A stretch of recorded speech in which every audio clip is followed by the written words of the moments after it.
You with Match Night on BBC Radio Suffolk, and Ipswich Town are away at Bristol City. We're just moments away from kick-off, and Che Wilson, a former academy coach at Town, is on summarising duties for us at Ashton Gate. We'll hear from him after your commentator, Brenna Woolley. Well, this one's almost become the forgotten game, with so much focus on the Blackburn madness, then seeing if Town could follow up Sheffield United by beating Portsmouth. And of course, there have already been plenty of chatter about a certain match this coming Sunday. Amongst all of that, though, there's the not-so-little matter of Bristol City away tonight, when Kieran McKenna's men will be targeting a third successive win. Not a ground where they've had lots of joy in recent times, although, thanks to a Nathan Broadhead goal, they did manage to win on their last visit just shy of 2 years ago. Tonight will be a big test, given the hosts have started the season with 3 wins, 3 draws and just the 1 defeat, leaving them 4th in the early table after finishing 6th under previous boss Liam Manning last season. They're a useful unit at this level. Will be a healthy scalp if the Blues could find a way to secure their first away victory of the campaign under the Ashton Gate lights. Che, you must be looking forward to seeing Ipswich Town live for the first time tonight this season. I am indeed. Obviously, the recent history they're playing in the Premier League. I saw a fair bit of them on TV last year, and I'm really excited to see them live today. And obviously, with my connections to the other side of Bristol, I hope Ipswich Town get a good result tonight.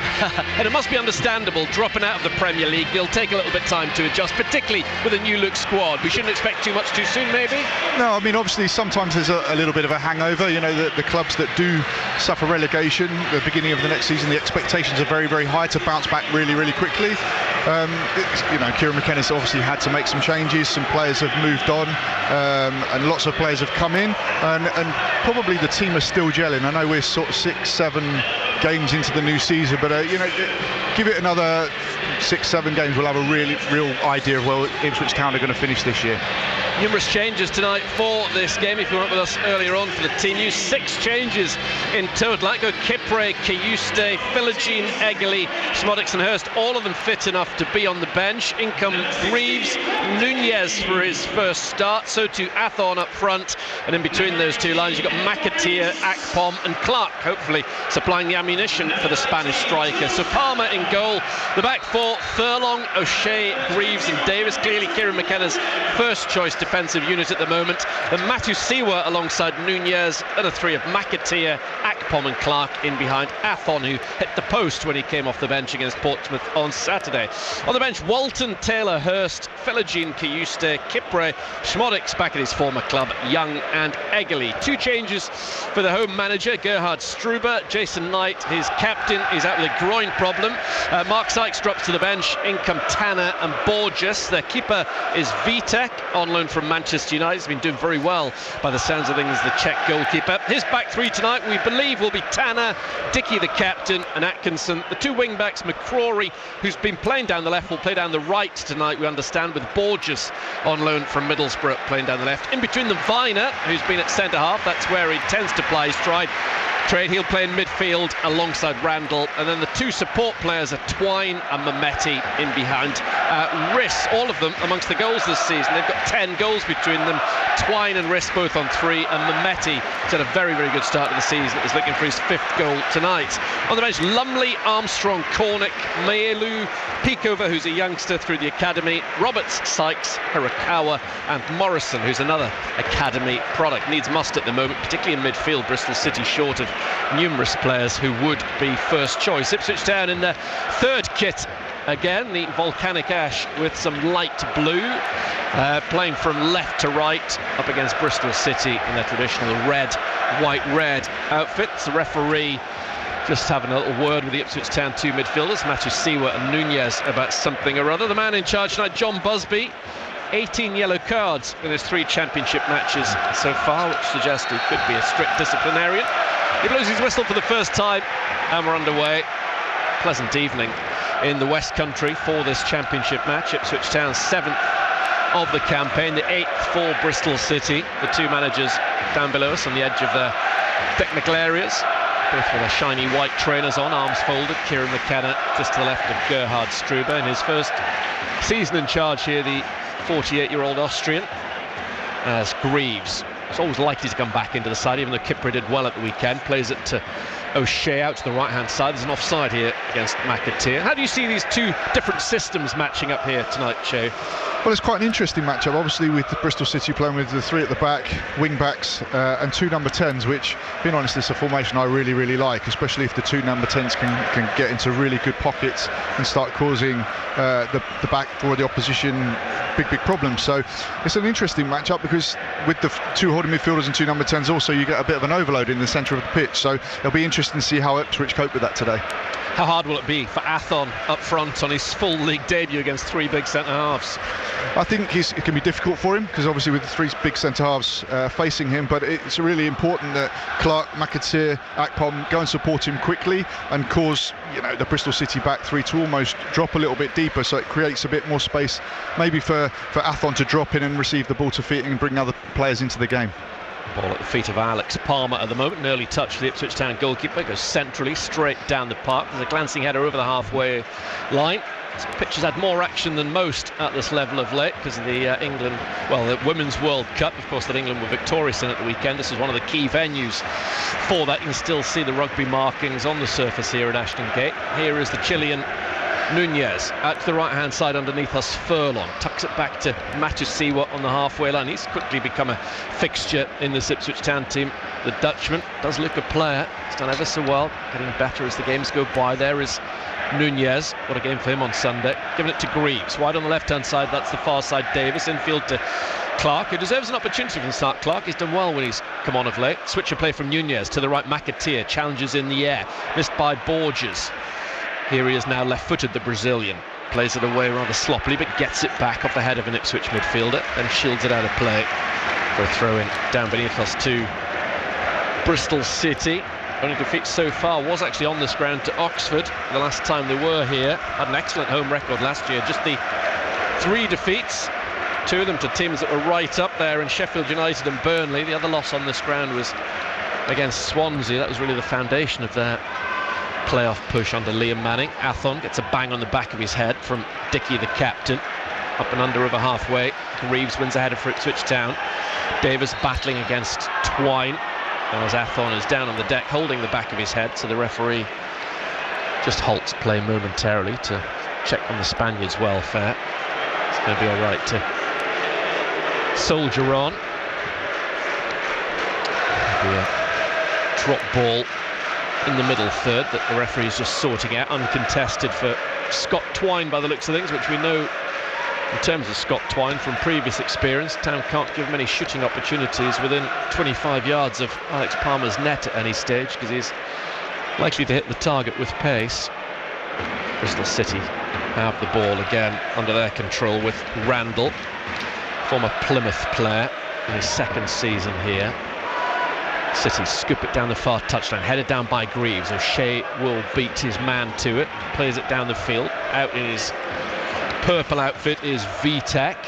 Nunez brings the ball down on halfway, but then loses it. Bristol City have the ball now with Mehmeti, the Albanian, tries to thread it through to Riss, the Dane. Passing it away from the left-back area is Davis, finding Clark, comes off the Ipswich Town opponent, so it's a Town throw far side. The referee again having a word with Azor Matusiwa. By no means a capacity here at Ashton Gate tonight, although good travelling contingent in the Atio stand from Ipswich Town's perspective. Akpom back to the centre-half O'Shea, positioned on the edge of his 18-yard area. Furlong on this near side of the field, in towards Matusiwa, the number 5. Takes on and gets the better of Viner, gives it to Nunez. Pair starting a game for the first time. Town pinging it around, one-touch stuff over halfway, but it's now back with Greaves. Town trying to get some kind of foothold in the game, Jay. Yeah, it's quite evident that Bristol City aren't going to go chasing and press high. They're allowing the Ipswich back four to have the ball at the back and go, well, actually we're going to sit in and block up and stop you from playing. So it's down to Ipswich to try and find those little pockets and move the ball quickly in intricate areas. A little bit risky from Palmer. The ball out short to Matusiwa. Wasn't overly accurate. Twine got a little sniff of danger but wasn't able to get on it, thankfully. Clark with the ball forward to an offside Town player far side. Leif Davis just galloped too far forward. An easy decision for the man with the flag.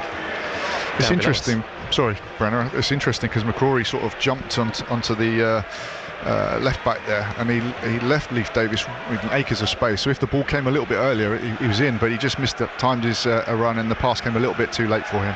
It's going to be interesting, and kind of cat and mouse nature of that battle far side between Davis and McCrory. McCrory's a good player, likes to get forward, probably happier on that right hand side, despite the fact he's been playing left wing back of late. He's played against Town for Portsmouth in the past.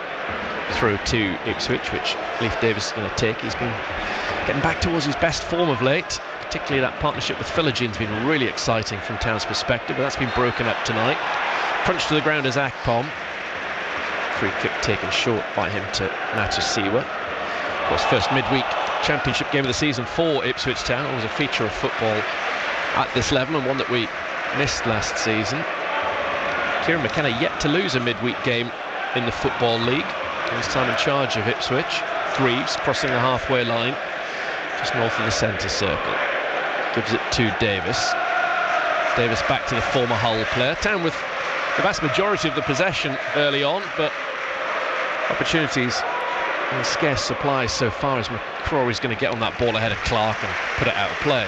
I think it's evident that Bristol City are a bit cautious of Ipswich's possession, because they dropped in almost in the defensive third, every single player, and they're blocking up and going, well, actually we really respect the way you play, and we're not going to leave too much space for you to go and play in. So it's credit to Ipswich that Bristol City have taken that strategy, really. And they are a more attacking side this season. When I spoke to a Bristol City fan on the Blue Hour last night, he was very impressed by Gerhard Struber, and says we're not as defensive as we were last season under Liam Manning. We tend to have a go at teams, but not so far in this one. Shown Ipswich Town a lot of respect earlier on. Athon's done well along the byline off to our right hand side, now battling for the ball as he won a corner kick.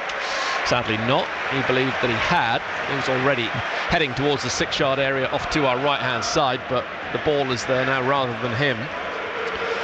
Usually the players' responses sort of give a good indication of whether there should have been a corner or not, and it certainly looked like Athon should have had a corner from his reaction. Ball forward up towards Riss. His control takes it out of play near side. It's an opportunity for him tonight. Athon in for Hurst, doesn't it? It certainly is. Thinking to all the changes that Kieran McKenna's made, to be successful in the football, in any of the leagues really, you need a really strong squad, and it's credit that he's given players opportunities, and he trusts them to go and get a result here away at Bristol City, which is a real tough place to come to and get a result, and he's showing faith in his players, and he's going to need to do that for the rest of the season. Here is Akpom feeding Davis in the centre circle. Davis trying to get Clark through. He's managed it after a mistake from McCrory. Clark tries to pick his spot from a good 27 yards, aiming for the top far right corner, but off target. He was lucky the ball got there in the first place, really, because the Bristol City player made a mistake, but it was never really set, and the ball sailed high over the goalkeeper's bar, so no real damage for Bristol City on that occasion. Vitek rolls it out short. Bristol City's opportunity to play it around a bit at the back. Vitek now slams this one up to the halfway line. Greaves missed it in flight. Comes down to McCrory. Square in midfield to Randall. There is Viner. Bristol City working it through the centre here. Akpom is shrugged off. Great strong run this by Twine, that was. Bristol City win it back, but now poke it out behind. Appealing for a corner kick. They're not going to get that. It's a goal kick that Palmer will take. That was a really strong run right through the heart of Ipswich Town's midfield, which started to stretch them and worry them a bit. It sure was. It was a strong run through the middle, and the energy of the crowd, suddenly there was an injection of pace, and the crowd got behind him. And once the ball changed hands and the Ipswich Town players received the ball, there was a big swarm of Bristol City players to get the ball back. So maybe that's their visual cue to go, well, actually we can go after Ipswich Town now and get the ball back high up the pitch. Town working it from right back. That's the intention at the moment with O'Shea. That's where he's found. Slightly further forward near side is Furlong. Furlong's pass up to Athon, trying to make it stick. He can't. He's got a defender all over him who does a really good job, Atkinson. With a shot towards the far corner, running in field from Riss, but it's curled the wrong way. It's a fair few yards to the left of Palmer's post. Maybe signs that Bristol City might be trying to be a bit more ambitious in the last few minutes. 0-0 if you're joining us, pretty much exactly 10 minutes in to this championship match. Town trying to win for the third game in a row, secure their first away victory of the season to take real momentum into Sunday's game against Norwich. Match day on air from 11, midday kickoff when the Canaries are at Portman Road. McCrory trying to turn Ipswich Town's back line. Greaves, though, and Palmer able to deal with it comfortably enough. O'Shea, the Ipswich Town captain, inside the D, off to our left-hand side. Everything pretty much in front of him as he wanders out. It's one of those lines from the rugby which are still just about visible. Underneath us, Furlong looking down the line for McAteer. Poor touch from Borges. Athon trying to feed McAteer in behind. Bristol City regroup and do enough. Here is Viner. His ball is behind Mehmeti near side. Out for a throw, quickly taken by Furlong. Athon holds it up. Back onto the halfway line, Nunez. Here is Akpom. 6 changes pre-kick-off. If you're just joining us on BBC Radio Suffolk, one of them is on the ball, Marcelino Nunez. If he shines tonight, I guess he's got a chance of starting on Sunday, although Jens Kiyuste is probably, 80% likely to come back in, I'd have thought. Here is Furlong. Now McAteer trying to give it to Furlong down the line. Matusiwa. Infield to McAteer, heads it on down the right-hand side to Furlong. Chance for a first-time cross into the middle. It comes up to a good ball as well. It would have been an easy head-in for Athon if Vitek hadn't caught it, but that was a threatening break. It was a fantastic break down the right-hand side, and Furlong, to be fair, I thought he's going to be lucky to get this ball in the box, and he's put a cracking ball in, and sadly it was a bit too close to the goalkeeper, but it was a really good, positive break from the right-back.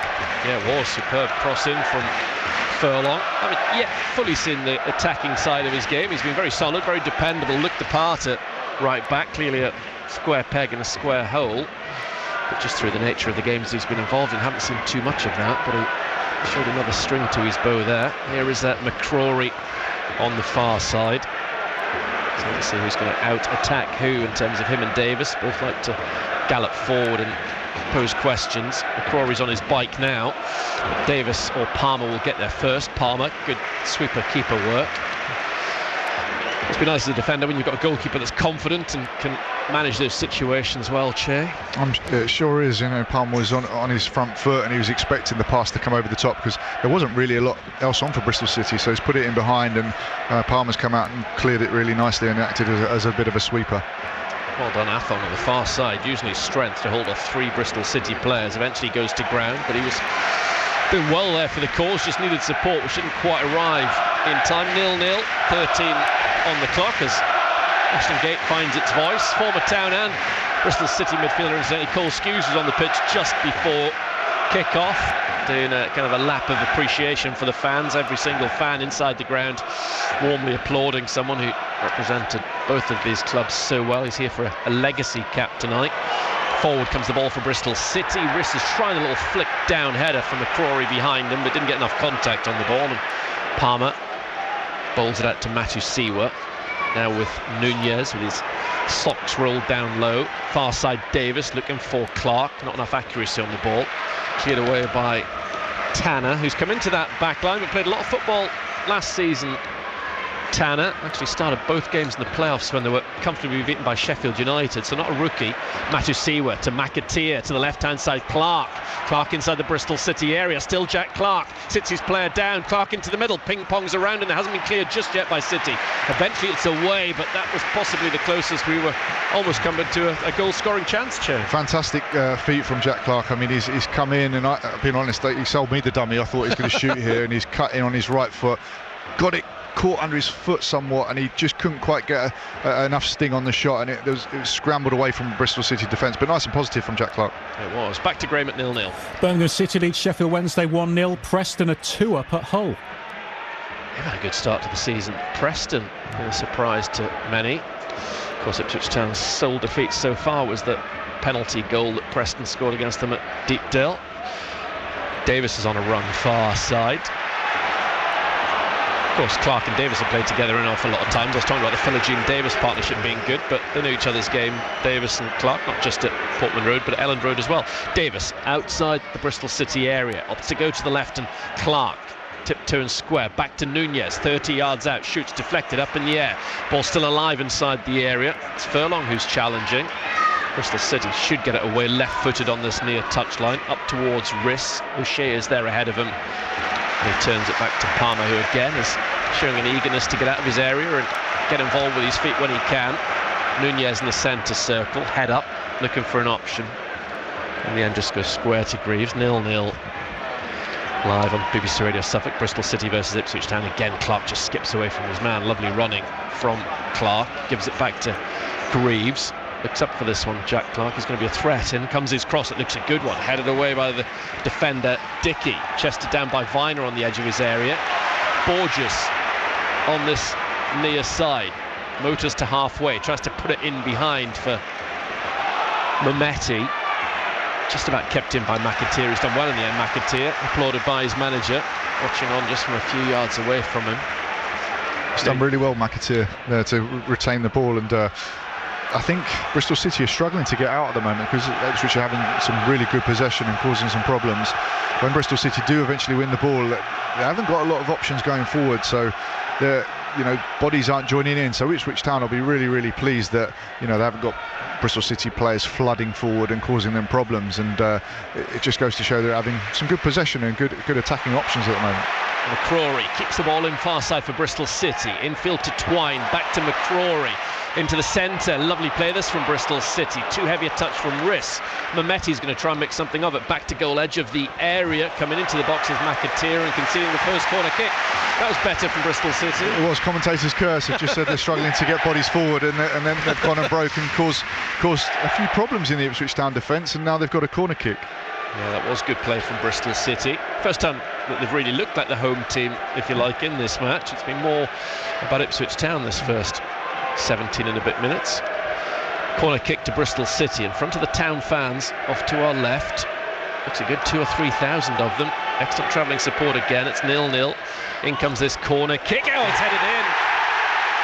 Bristol City score from the first corner kick of the night, and it looks like it's their captain Atkinson who nods it beyond Palmer, and it's Bristol City 1, Ipswich Town 0. Well, they haven't really looked like scoring, but obviously it's a great set piece, and I think it must have been Atkinson. It's just got a little flick, and as soon as you divert the ball with, when it's got that much pace on it, it's very, very difficult to react to. So, and really left Palmer standing. I think he might have tried to punch it, and he's just got a nick, and it's just gone in the back of the net. So it's 1-0 Bristol City. Yeah, might have taken a deflection as well, and a very difficult one, almost impossible for Alex Palmer to react to. It was quite a flat, hard corner, wasn't it? It was. It's one of them that if it's not hung up and gives you time to read, when it's flat, especially if people are in front of you, it's very, very hard as a defender to adjust your position and win it, because you can't get over the top of people, and if people get in front of you and get a nick on it, it's a difficult one to defend. That's hard on Ipswich Town, isn't it, the way this game's gone so far? I think so. I was just about to comment that the Bristol City crowd were very sort of cautious. Yeah. You could see the energy was a bit cagey, and I think they realised that Ipswich are a very, very good football team, and it's obviously given them a lift, and it was against the run of play, really. Yeah, it's almost as if they're a little bit scared of Ipswich Town, being a little bit overly respectful until recent times, when that was a good break that created that first corner kick for either side, in fact, in this game. And Ipswich Town are behind after it. Gerhard Struber very animated outside his technical area. He was kicking every ball down below us. The Austrian with his baseball cap on. Here is Mehmeti, their player of the season so far, by all accounts. We've seen him play and actually score for Wycombe against Ipswich a few years ago. He's really shone of late, 3 goals in his last 4 games. That's also the same record actually for Emil Riss. They're both in a bit of a purple patch. Well, I guess of course what we have to say is, with Town making all these 6 changes beforehand, as the game progresses if needed, they've got real strength on the bench if they need to chase this game as we progress through the second half. For the moment though, we've still got another 26 minutes of this half to go. Ipswich though going to come from behind. Here is Nunez sitting in front of the back 4, getting the ball from O'Shea, threaded through a little gap by Matusiwa. Greaves up towards Clark, who's looked lively in this game so far. Clark puts Davis in just too much on that. The idea was right, and Clark's up for this one tonight, Shay. He is. I mean, he's shown great feet there to get away from Bristol City defender, and it's just the way to pass just eluded him, and the angle on the pass is just gone straight through to the goalkeeper. But I think he'll be a bit disappointed with the end pass, but it was a great bit of footwork in the middle, and he's got away from his Bristol City marker. Ball well won by Nunez, but now Town lose it. Bristol City go early through the middle. Not quite going to work out for Mehmeti. There's a tangle between two players. Furlong is now holding his face. Doesn't look to be anything in that, really, in terms of a card of either colour. Well, certainly, Bristol City fans might be asking for a red, but it was never going to happen. Hopefully Furlong's all right. Just a real tangle between the two of them. It looked a little bit clumsy, and Mehmeti sort of got away from the area quite quickly. Sometimes that makes me think, well, actually, you've done something and you want to get away. But, I think it was just a coming together and nothing in it, really. The referee agrees. The ball's back with Alex Palmer rather than a free kick for either side. Didn't even have any interest in talking to either of the two players involved. Davis on the far touchline plays it forward. It loops up in the air, goes out of play for a through, obviously, to Ipswich Town. 14 years since the last one, twice in a row here. It's the only time they've ever done that 2011 season. Although overall, historically, Town have got more wins in this fixture than Bristol City. Whenever these two sides have met, they won twice on this ground in the 79-80 season. Had an FA Cup success here, Ipswich Town, back in the day. Bristol City now one of the longest non-stop inhabitants at this level. Their 11th successive season in the Championship. 17 out of the last 19 years they played in the second tier. Here at the back is Dara O'Shea, and it is 45 years since they were last in the Premier League. Crazy for a city the size of Bristol to have gone so long without top flight football. Now it's on the halfway line with Matthew Siwa to his right hand side for Furlong, infield to Athon, lovely play from the Spaniard, wide right outside the area, plays it in low to the box. Excellent play from Ipswich Town, cleared away though by Bristol City. Now Borges puts his left foot through the ball. O'Shea wins the aerial challenge against Riss, but now threaded forward to Riss. Palmer's off of his line. Riss has the ball, 40 yards out. Greaves is back, edge of the area. Riss inside, shoots, well blocked off by Greaves. Greaves shields it away from his man, nipping in there. His Twine! His shot's across the face of goal. And it's still 1-0 Bristol City. There was a worrying moment there when the ball broke and Palmer was way off his line, and I thought if he looks up here and puts it over his head, Palmer's not getting there. And then they broke. It almost came from nothing, and it was a really worrying moment for Ipswich. And then I thought they got away with it. And then Bristol City picks it up again, and Scott Twine has just dragged his shot past the post. So, a worrying time, a worrying few seconds for Ipswich Town. And also the angle of Riss's run and where Palmer was in relation to his goal, because he wasn't central. He didn't even have to put it over him. He could have put it around him, couldn't he? That's what I was thinking. That was my big fear. Yeah, because it happened quickly, and you could see from Palmer's reaction, he's like, I need to get back in my net. Yeah. And he was worried, I think. It's a real opportunity for Riss to do something very, very special there and put Bristol City 2-0 up. So another warning for Ipswich Town. Well, the good thing for Ipswich was that I don't think Riss sort of got his head up. I think he was head down, and I'm running with this, and a real powerful runner, but never really looked up and caught the goalkeeper off his line. Definitely not. It's still 1-0 live on BBC Radio Suffolk. Every kick of every Ipswich Town match. Hopefully this away trip will last 90 minutes, unlike Blackburn last time on the road. Sure it will, as Furlong volleys the ball out underneath us into the Ipswich Town dugout for a throw to Borges. 35 appearances for Middlesbrough last season, plays an awful lot of football under Michael Carrick, but clearly deemed surplus to requirements under Rob Edwards. There's some good comments about George Edmonds and how well he's playing at the Riverside at the moment. Earlier on today, one of Town's opponents next month, Middlesbrough, a game at the Riverside just after the international break. Good to hear that George is doing well and the team top of the table. Furlong to McAteer in between the two managers. Gerhard Struber applauds the work rate of a couple of his players, closing down McAteer very quickly. Now it's Furlong with this throw in. Town haven't looked disjointed though in terms of the 6 changes, have they necessarily? No, I think they'll be disappointed that one down. I mean, they've not really created a lot.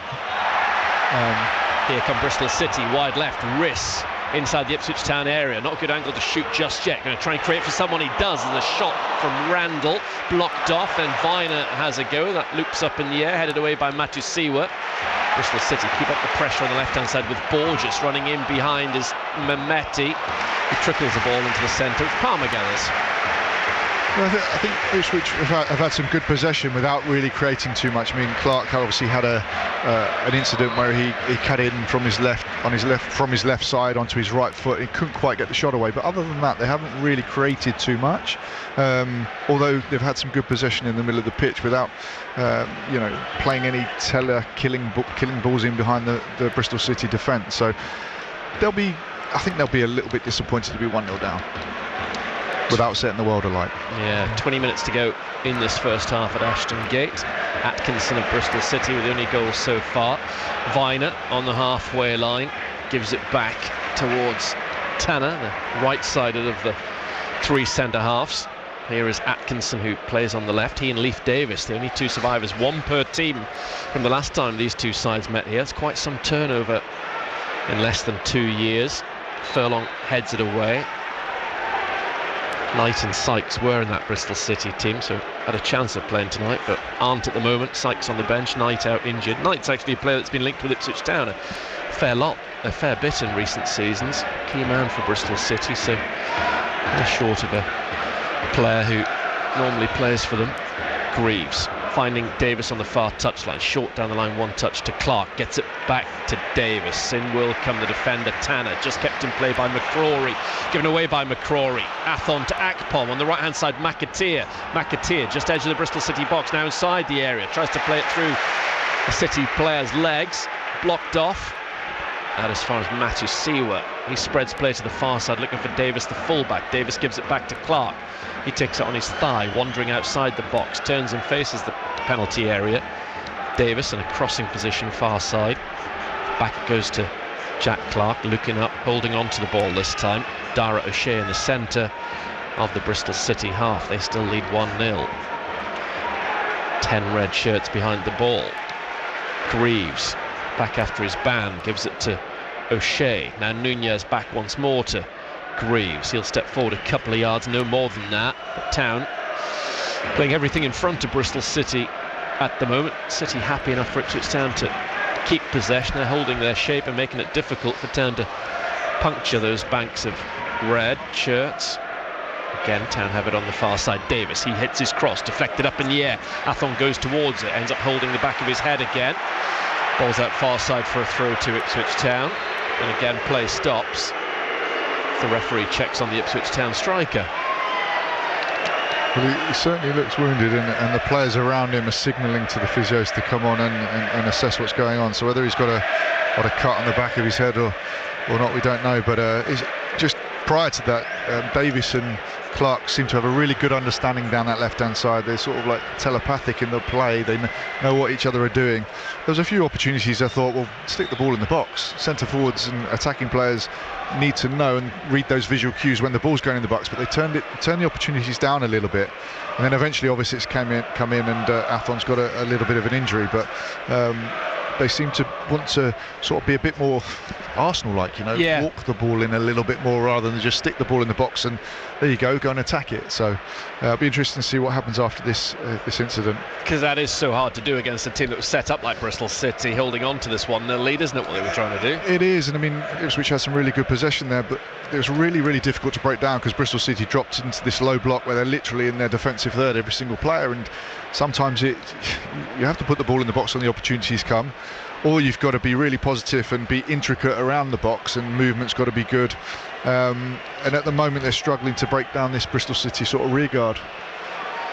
Just waiting for play to resume here at Ashton Gate. Athon's being treated by a couple of the members of the Ipswich Town medical team. Alex Palmer has just been across on this near side for a little word with Kieran McKenna. I imagine George Hurst's out just as a precaution with a few of the Ipswich Town subs.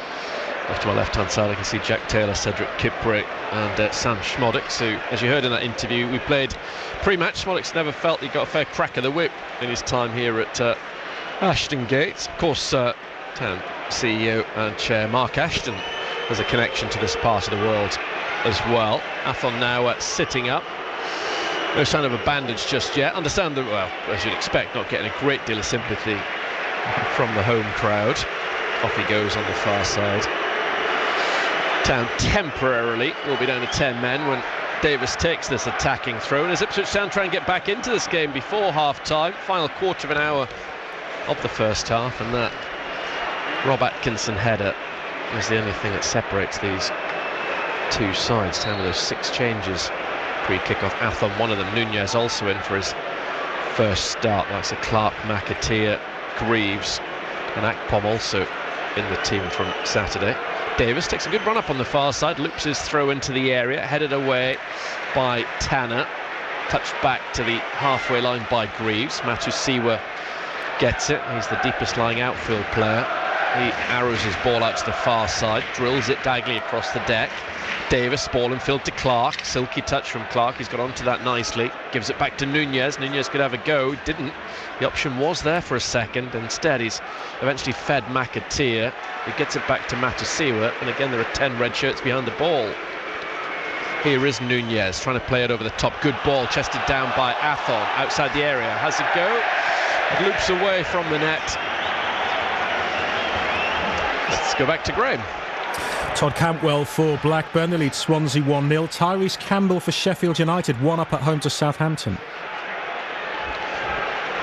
I was just about to say that sadly Athon's first touch took it backwards. The ball from Nunez, it was, I thought he could have done better and sort of taken it in his stride, but his chest control took it backwards and allowed the Bristol City players to come around him, and he's had a bit of a snapshot and obviously missed the target. And unfortunately, if his first touch had taken it away and he could have got his body in and protected it, it may have been a bit of a better outcome for Ipswich Town. Town for the moment have the ball at centre half with O'Shea. Gets on his bike, gets into the centre circle and plays it to the right to Furlong. Sadly, Vitek's had very, very little to do with his gloves in this first 32 minutes. Next to nothing, really. Not that Palmer's been overly busy either, it has to be said, but crucially, Bristol City have got the only goals so far tonight on BBC Radio Suffolk. Listen to Match Night. Here is Dara O'Shea, playing it out to the far side. Davis, who looks to have stayed onside this time. Lovely pick out by the captain. Davis is just too heavy. McCrory closes them down, and Town have their first corner of the night. Well, it might be a longer pass that has to break down the Bristol City rearguard, because like we said, they're sitting in a block, blocking up. So sometimes if you can't go through them, you have to go over them or around them. So I sort of alluded to a minute ago, putting the ball in the box. Sometimes you've got to go around, get to the byline and put the ball in the box and go from there. So it might be an option for Ipswich Town moving forwards. 33 minutes played. Town trail 1-0, but Leif Davis is on the visitors' first corner kick of the night here at Ashton Gate. It swings, headed over the near post area by, it might have been Darnell Furlong. Greaves was also there, so too Athon.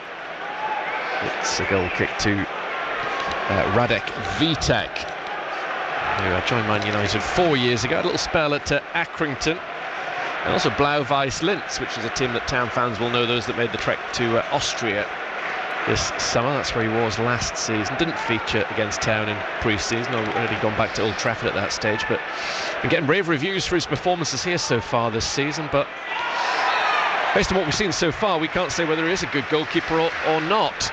He certainly hasn't had a lot to do. Ipswich Town haven't tested him at all with high balls into the box or whip. He's dealt reasonably well with a cross from Furlong about 10 minutes ago, but other than that, he hasn't really had a lot to do. So Kieran McKenna will be quite disappointed in that.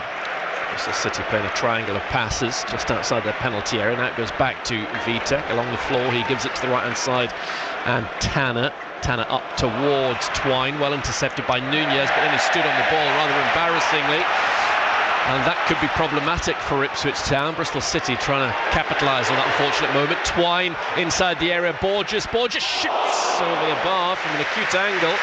Lovely flowing break that from Bristol City. Thankfully, no end product. No, I mean, it was a good break from Bristol City, because Nunez, he read the pass that he cut out really, really well, and sadly he's made a bit of a mess. I don't know whether he slipped or just trod on the ball and fell over and lost possession, and Bristol City countered really, really quickly, and Borges has had a shot at goal, and I think it was always sailing safely over the Ipswich Town goal. 10 minutes to go until half-time on BBC Radio Suffolk. Former Town Academy coach Che Wilson with me tonight, watching Town trailing at Bristol City as that ball from Davis goes over the white line far side before Clark could do anything with it, and it's going to be a throw-in to the home side. Strengthen their grip on a top 4 place in the Championship. It's certainly been a very good start to the season for them. No sign of a hangover After losing in the playoffs last year, both legs against Sheffield United, and staying 3-0. Saying that, they didn't go into the playoffs in particularly good form. Well, they went into it in bad form. 4 defeats and a draw in their last 5. They kind of stumbled over the line into 6th place, so no massive surprise when United got themselves to Wembley. Here is Vitek. Out to Viner. Bristol City have worked that well. To the far side, it's Tanner getting to the halfway line, taking on, getting the better of Nunez. That was very light and flimsy from the Chilean. City switch it to Borges inside the area. First time ball into centre's a beauty.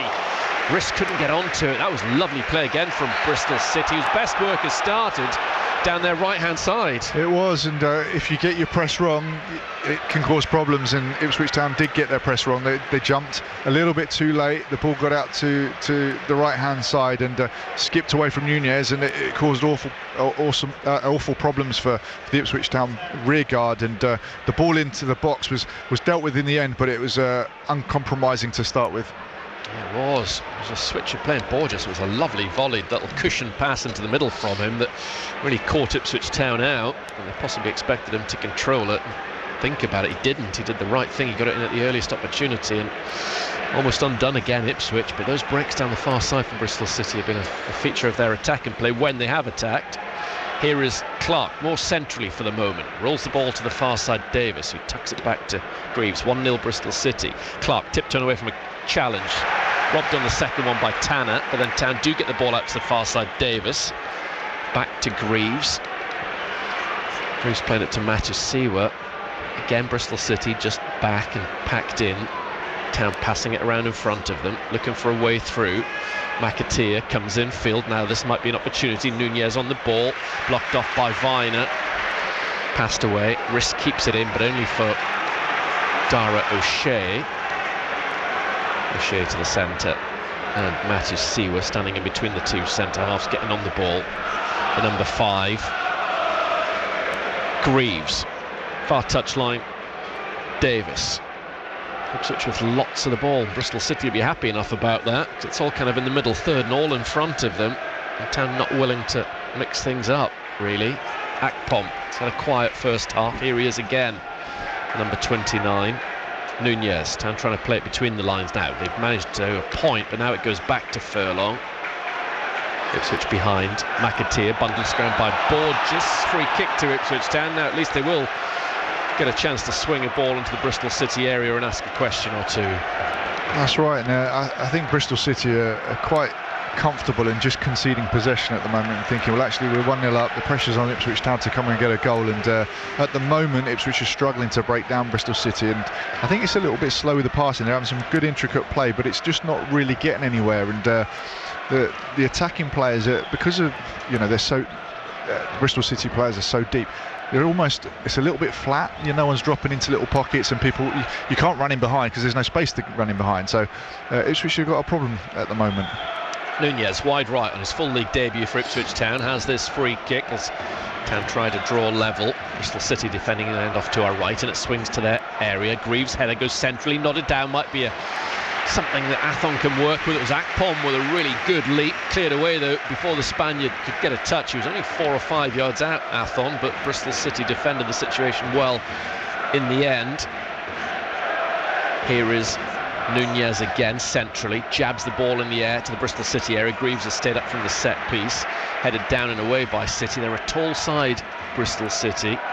Clark on the far side of the field, with Viner playing in midfield.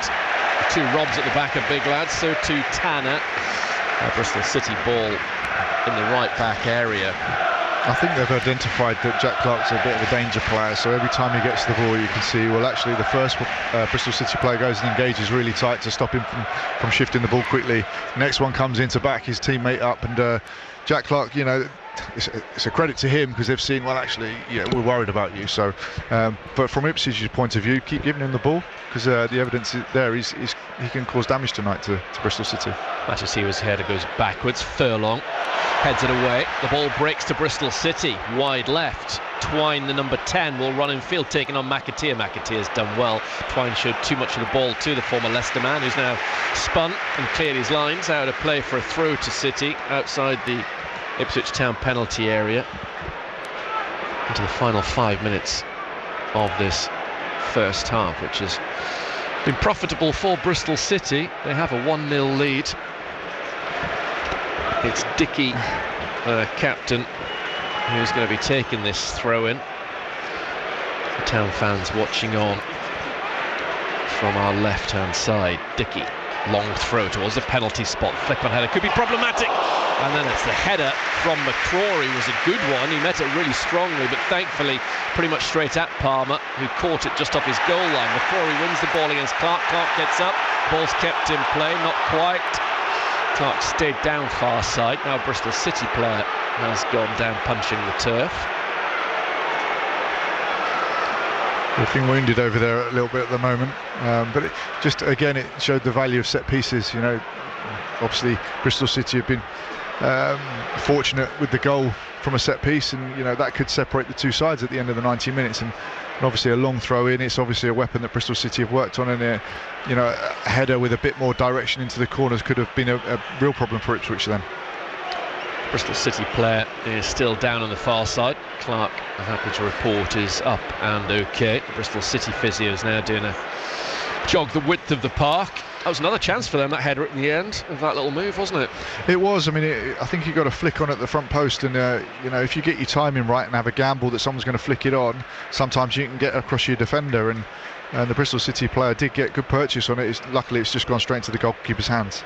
Long throws are difficult to defend, aren't they? They become a little bit more fashionably. I think Brentford have used a few. I've heard Keith Andrews talking a bit about long throw-ins, and as a former defender yourself, Che, they're tricky to deal with. They are, especially if they come in quite flat. It's very, very, again, a little bit like corners. If it comes in flat and you can't get over attacking players to head the ball, it can be really, really problematic, especially if the little flick diverts its trajectory somewhat, and then you've got on-rushing players reading the flick. It's a good weapon to have if you've got someone who can throw over distance. So Town trailing 1-0 with 3 minutes plus added on time. I'd imagine there's going to be at least another 3 minutes beyond that, so maybe 6 still to play in this first half. So they've got Norwich at home on Sunday, just to run you through some of the games Town have got on the horizon. Then the second international break of the season, the penultimate one before Christmas. Off the back of that, Town then go to Middlesbrough on the Friday night. They've got their first midweek home game against Charlton just after. That's going to be interesting now that Onel Hernandez has just signed for Charlton. He had plenty to say when his former Norwich colleague Marcelino Nunez joined Ipswich Town a couple of months ago, so that could be a little bit spicy. Then Town face West Brom, who've had a decent start to the season. QPR away is never easy, and then Watford at home I think is another Tuesday night game. So a real run of games on the horizon off the back of the international break. Hopefully Town will be going into that international break off the back of a victory, hopefully a 4th victory in a row, but they've certainly got work to do here tonight to make it 3 on the spin. They're behind at the moment, play back underway, not quite 11 against 11. The stricken Bristol City player still off far side. Can Ipswich Town capitalise on their man advantage? Going against 10 men at the moment. Davis trying to get the better of McCrory, doesn't manage to do it. McCrory holds the ball up against him, then uses his strength, pokes it out short. Now he's going to try and get on beyond Clark. Out it goes. It's been an interesting battle with those 3 or 4 players on the far side of the field, hasn't it? It sure is. They look strong down the left-hand side of Ipswich, and I think Bristol City have coped reasonably well with it so far, but they've identified that it's a danger patch for them, and they need to really, really look after to look after Davis and Clark today. Nunez has also drifted to that side. Here is Greaves. Dara O'Shea for Ipswich Town. Out to the right, he's looking towards McAteer. Easily intercepted by the flying Borges. Controlled by Furlong from Borges' clearance. O'Shea, the game resumes with its familiar pattern. Ipswich Town trying to attack the end off to a right Bristol City with everybody behind the ball. Town still playing in front of them. Nunez, long way out, has a go. That's a long way off target, both in terms of its height and its accuracy, swinging away from left to right. He never really got set. The ball came to him, and the ball was stuck under his feet, and it is almost that I'm going to have a shot with this when it arrives at my feet, irrespective of the control, and it got stuck under his feet. He didn't get it out of his feet to really run up and strike the ball, and it sailed handsomely over. 5 minutes, I think, is the number I've just seen flash down below us, which wouldn't be a Massive surprise. Yeah, 5 minutes of added on time, which we are now going into. There's been an awful lot for those away fans to enjoy in this first half, it has to be said. And now another break in play because Greaves has gone down, having taken a knock to the head. Athon said too much. His name's in the book for the first time in English football. Don't know why he got involved there. It looked like a little bit of a stray elbow, and it looked like Greaves has gone down holding his face as if he's been caught with an elbow, but without seeing a replay, it's a bit inconclusive. Yeah, he's up on his feet and ready to carry on taking this free kick. Jacob Greaves. It's clearly Kieran McKenna's preferred back four at the moment when everyone is available. As you respect the likes of Young and Johnson and Kipre, this is the four that are almost certain to start on Sunday, one would have thought, unless Kieran really springs a surprise. I imagine Philogene will be back on that side, probably Hurst as well. Interesting to see whether Eggley comes back into the team. Bristol City take the ball off Ipswich Town, then switch it out to the left-hand side. Furlong's after a chase. Cheeks puffing out as he's closed down by Mehmeti and puts it high, out of play down beneath us. A throw to the home side. One thing that Bristol City do have is a lot of energy. When they do recognise that an Ipswich Town player is under pressure, they do get after those guys and put them under pressure and really show intensity. And you can see the manager clapping as if to say, well, yes, well done, I've asked that of you. You're sticking to the game plan. Here come Ipswich Town, playing out short from the back. Matthew Seawer gets it out into the path of Davis, just getting up to the halfway line now. On the far side is Clark on a run. Tanner goes to ground but gets enough on the ball. It's out of play far side, and that's held up Ipswich Town's momentum somewhat. Davis's throw goes back to Greaves. Still 1-0 Bristol City, live on BBC Radio Suffolk. Over the top from O'Shea, will always be dealt with by Tanner, but he's headed out behind. Tanner got a corner kick and an opportunity therefore right at the end of this half. That's right, and sometimes you got to play a bit of a longer pass, and there was a little bit of indecision in the Bristol City defence, and it was almost like two players going for the same ball. Probably the player behind was probably in better position to clear the ball. It's got a little flick, it's gone out for a corner, and it's a positive position for Ipswich just from a positive pass forward.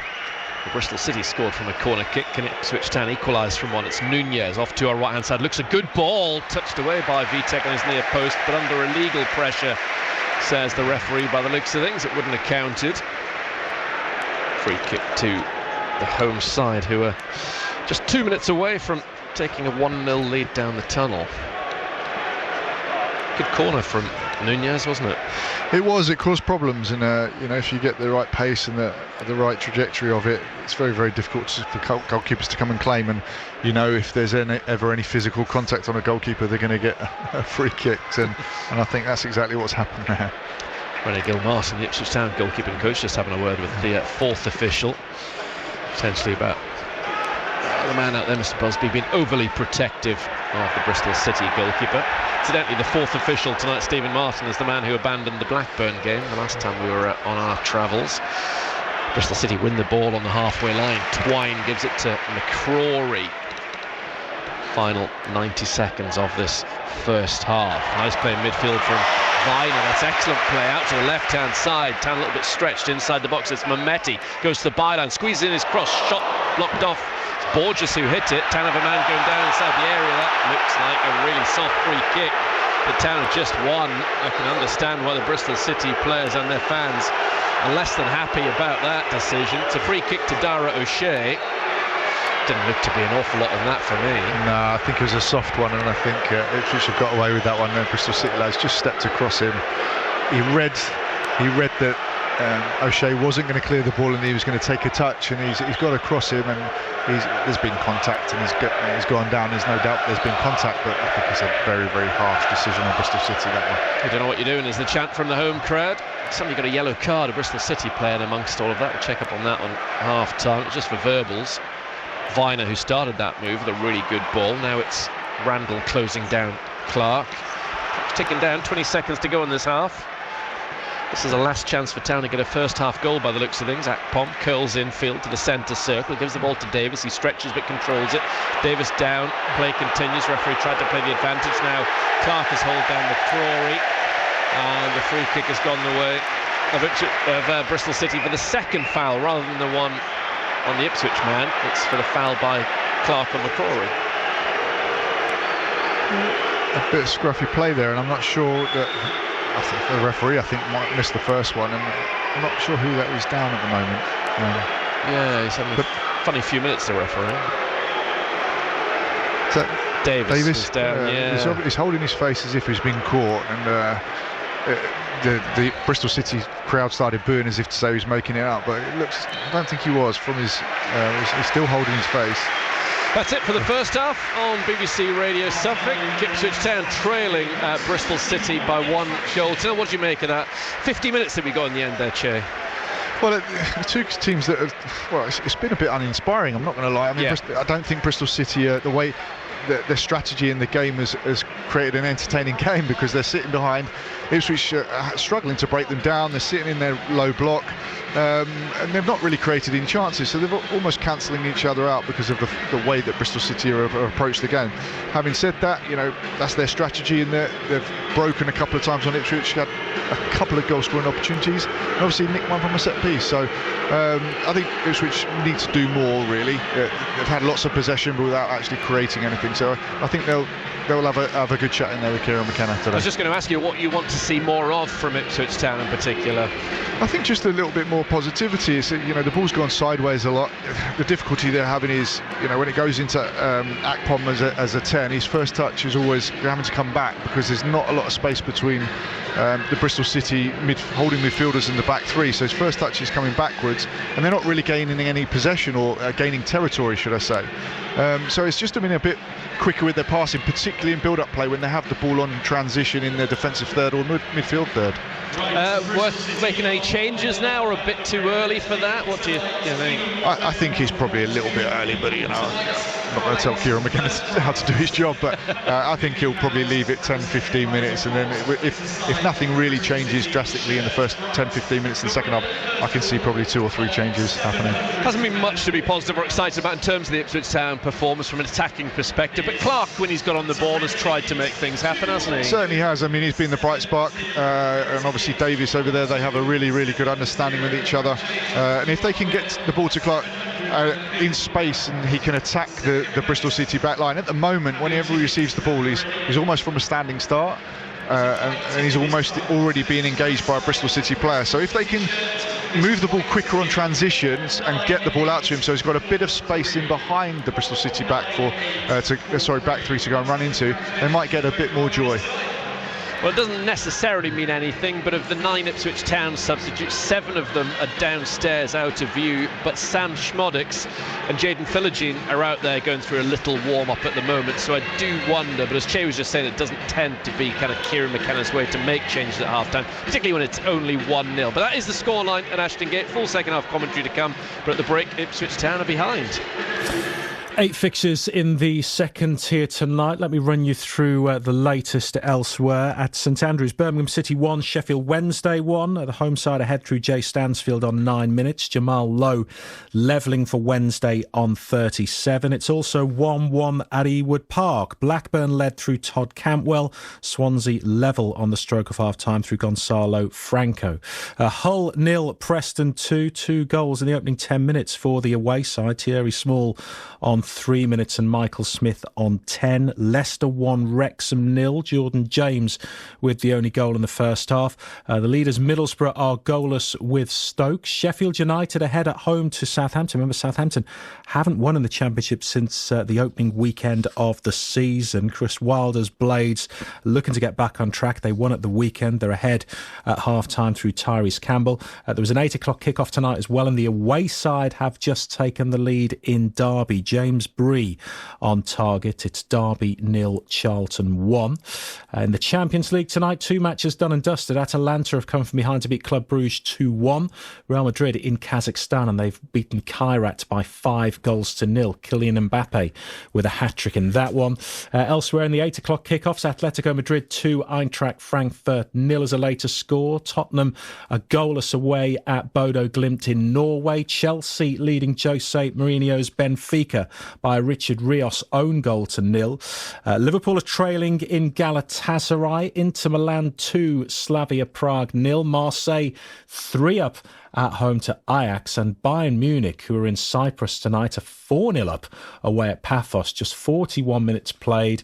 Harry Kane on the score sheet again. He's got a couple. Nicholas Jackson has also scored for Bayern tonight. They lead by 4-0. Locally, a few non-league games of note. The most high profile in the Suffolk Premier Cup, where Leiston, Russell Claydon, are on top at Walsh and Willows. They very much are, Graham, and a brace from Joe McNeil has given a dominant Leiston side a 2-0 advantage at the break against lower league hosts Walsham Willows in the Suffolk Premier Cup second round. Leiston have been, due to a kick clash, are wearing their shirts inside out tonight, which has made the crowd, seeing the numbers, a bit interesting, and myself, but their early pressure ramped up, and only Theo Thomas managed to clear a Ben Folkes effort following a corner off the line in the 12th minute.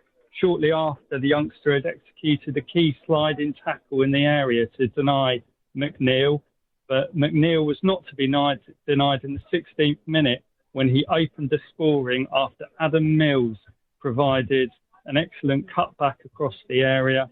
McNeil saw his first effort cleared. The second one, he slammed into the roof of the net. There was controversy about the goal, though, with Walsham joint manager Shea Blood adamant that it had come back off the wheel initially at the back of the goal. Referee Abby Marriott went over to her assistant to consult, but the goal was awarded. Walsham had a good period of pressure midway through the half, where they went close following a corner, but Zach Gayford saw his shot from outside the area go straight into the hands of Billy Johnson. Leiston kept piling forward, and on the half-hour mark were denied by the crossbar when Adam Mills saw his header from a sumptuous deep cross from Cameron Rayworth clip the top of the bar on its way over.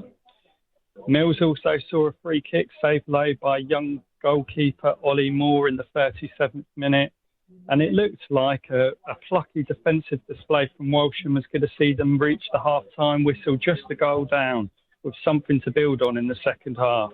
But unfortunately for them, they got picked undone in the 44th minute when McNeil took up a good position, picked up an excellent ball from Callum McFallen, cut in from the right-hand side, and from outside the area managed to fire low inside Moore's near post, which has put them firmly in control heading into the second half with a 2-0 lead.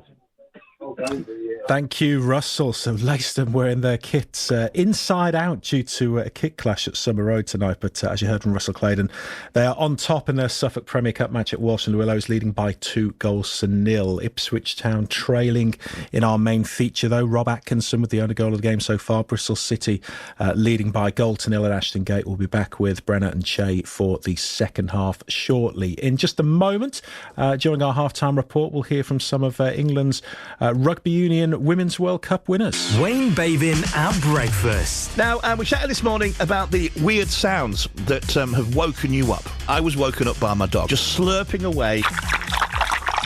What's the oddest sound that's ever woken you up? A tune woke us up one night. We go... It was our new dishwasher, the end of the cycle. I got woken up by this noise, and there was two hedgehogs bonking. It's sort of... but that doesn't really do it justice. Wayne Bavin at breakfast. Weekdays from 6. Just ask your smart speaker to play BBC Radio Suffolk. You're with Match Night. Quick break from the football to talk rugby, and head coach John Mitchell has a permanent and personal memento of England's Rugby World Cup victory after star fullback Ellie Kildunn gave him a celebratory tattoo. Kildunn fired up a tattoo gun and adorned the inside of 61-year-old Mitchell's wrist with an equal sign, and 2025 in honour of their victory over Canada in Saturday's final. England's women lit up Twickenham at the weekend as they won that final by 33 points to 13. A first title on home soil, a first since 2014, and extending their winning run to 33 matches. Meg Jones and Ellie Kildunn spoke to the BBC's Sonia McLaughlin post-match. Meg Jones, Ellie Kildunn, many congratulations. Just how proud are you right now, Meg, to be standing here with that gold medal around your neck? Oh, so proud. I said to the girls, it went through exactly what we needed to go through to be strong enough for today. We faced adversity. It doesn't matter, this game doesn't care. All it cares about is the repeated effort you put in, and we did that today. So proud of the girls, proud of the coaching staff, proud of this one as well. She got a dirty step, but it was absolutely amazing. Look, Ellie, you are such a crowd favourite here. We only have to look around. There are cowboy hats everywhere you look. So much expectation on your shoulders, on this team. Did you feel any weight of pressure at all coming into this final? No, we thrive in this. We've got big players who love the pressure, if that's what you call it. It's just that people care. People want to watch us play. Meg said it, we've got people that love stepping. Look at this one. Taking people on every week, smash them if not, but people want to see that. We need more people to keep on coming like this. We want to see the cowboy hats, because we're going to keep on performing. We're going to keep on entertaining. That's what we're here for. I kept looking around today at a sold-out stadium and thinking 81,000 people here. Can you believe what we've witnessed here in terms of just the spectacle and the occasion? No, it's crazy. I think you only have to look as far as the kind of Six Nations and how we've grew. I think it's just amazing how far this game's come, and hopefully we can just keep that momentum now as it keeps going. But women's sport is on a high, so let's keep it there. Okay, I can't even begin to think how you might celebrate tonight, but could you both give me a tiny clue what your plans are? Put it this way, Zoe and Mo haven't drank for a whole year. No, longer than that, a whole year maybe. Yeah. But they're ready to drink, so. Oh, okay, ready to drink. Ellie? Yeah, drinking, dancing, having fun, just staying tight as a group and enjoying. Dancing? Do you dance, do you? I was saying you dance. Many congratulations. Incredible achievement. Well done. Thank you very much. Thanks, guys. See you later. Meg Jones and Ellie Kildunn speaking after England's win in the World Cup final at the weekend. And here's what the head coach John Mitchell had to say afterwards, speaking firstly to Gabby Logan. John Mitchell, Coach of the Year, is with us in the studio. What does this feel like? Big, unbelievable. Country's done a great job with connecting and capturing a wonderful audience. Yeah, and the girls have played good rugby, and I think it's been in the making for 3 years, or it's probably been in the making for 8 years, to be fair. You may have been the favourites, you may have been number one team in the world, you may have come into this tournament unbeaten for 3 years. You've still got to get over that line and deliver. How proud are you with those women? Yeah, no, the girls, it's just great to see them realise their potential. They're awesome, they work really hard at it, but we've done a lot physically and mentally as well. We've learnt from 22 as well, and some girls weren't there in 22, so we're a new group as well.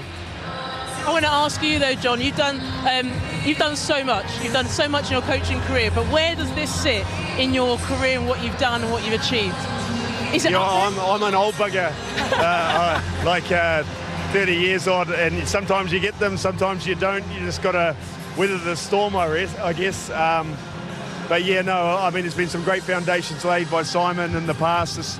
This team's been the best in the world for 8 years, but hasn't got the job done, and finally has, yeah. I got to ask, bro, were you just sitting there watching that semi, rubbing your hands together because Canada were playing so quick, so they needed to be slowed down, and what better team to do it than your Red Roses? Well, I got to ask, bro, what was your focus for the week watching that?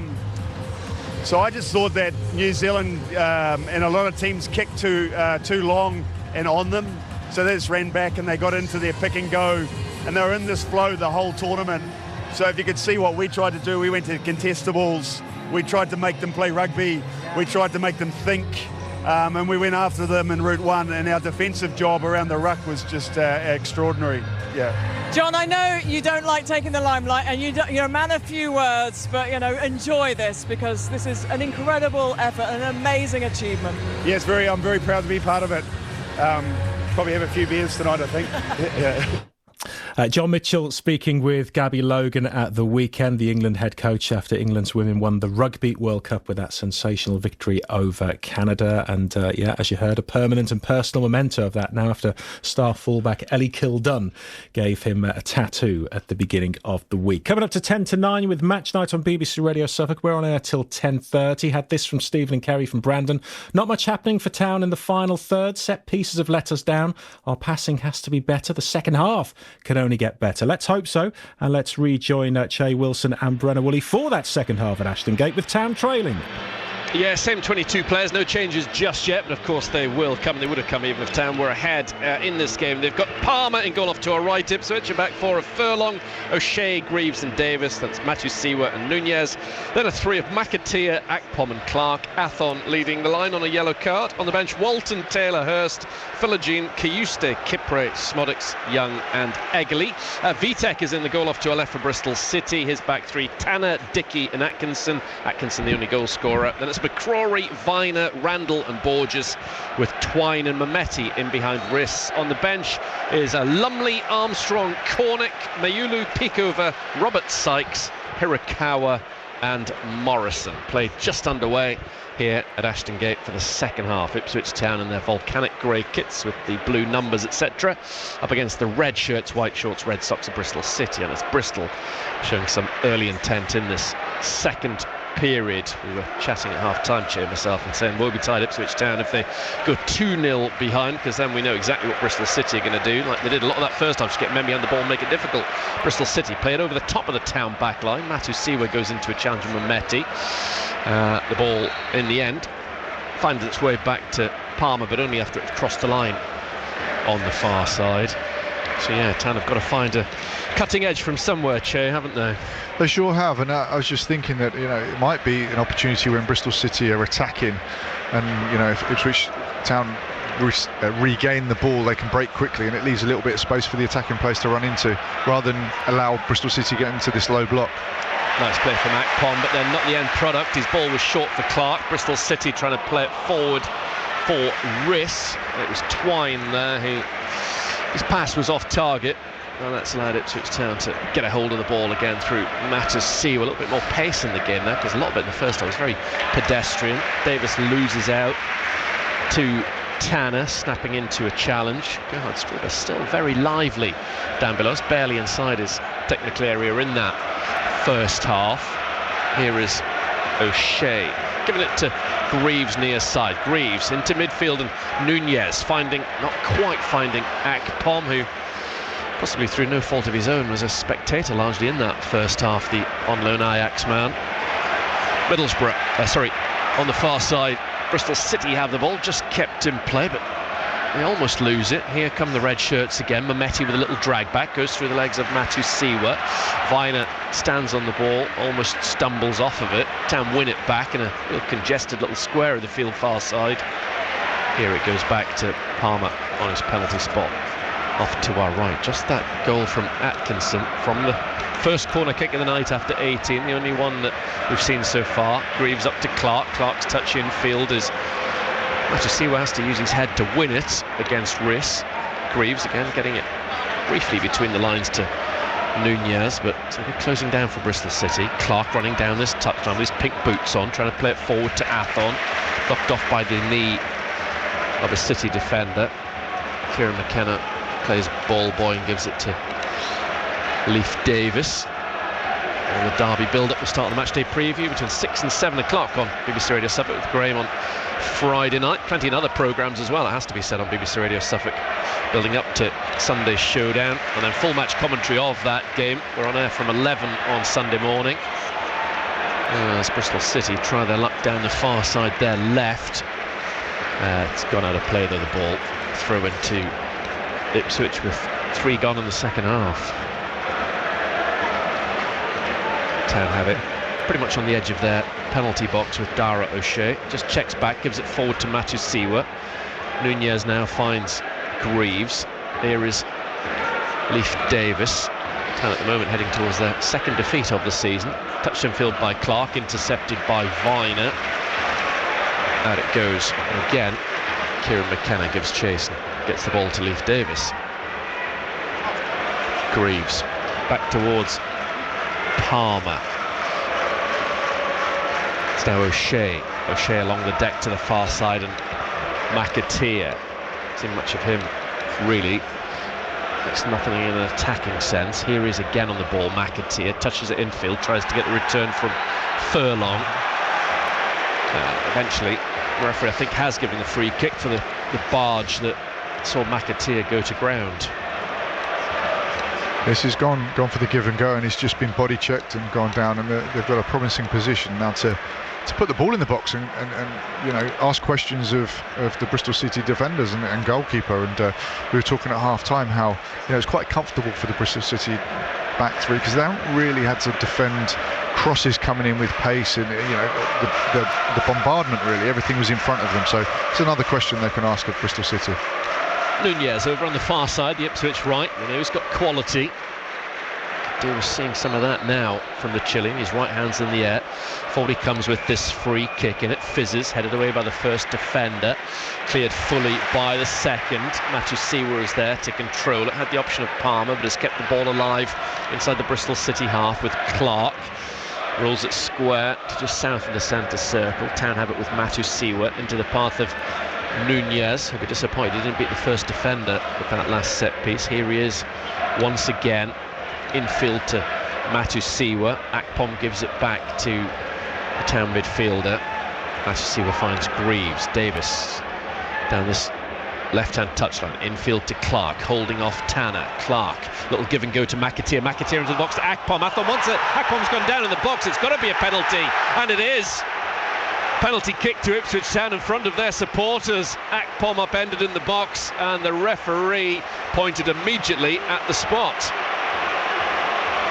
It certainly looked like a clear penalty from here, as Akpom was going to draw back to strike the ball, and the defender's crossed his legs at the back, and he's tripped over and gone over, and he delayed it somewhat, the referee, I think, because it wasn't an obvious movement from the Bristol City defender, but it was obviously that he'd been caught, and it wasn't a dive, so he's given a clear penalty, I think, and an opportunity for Ipswich to get back in the game.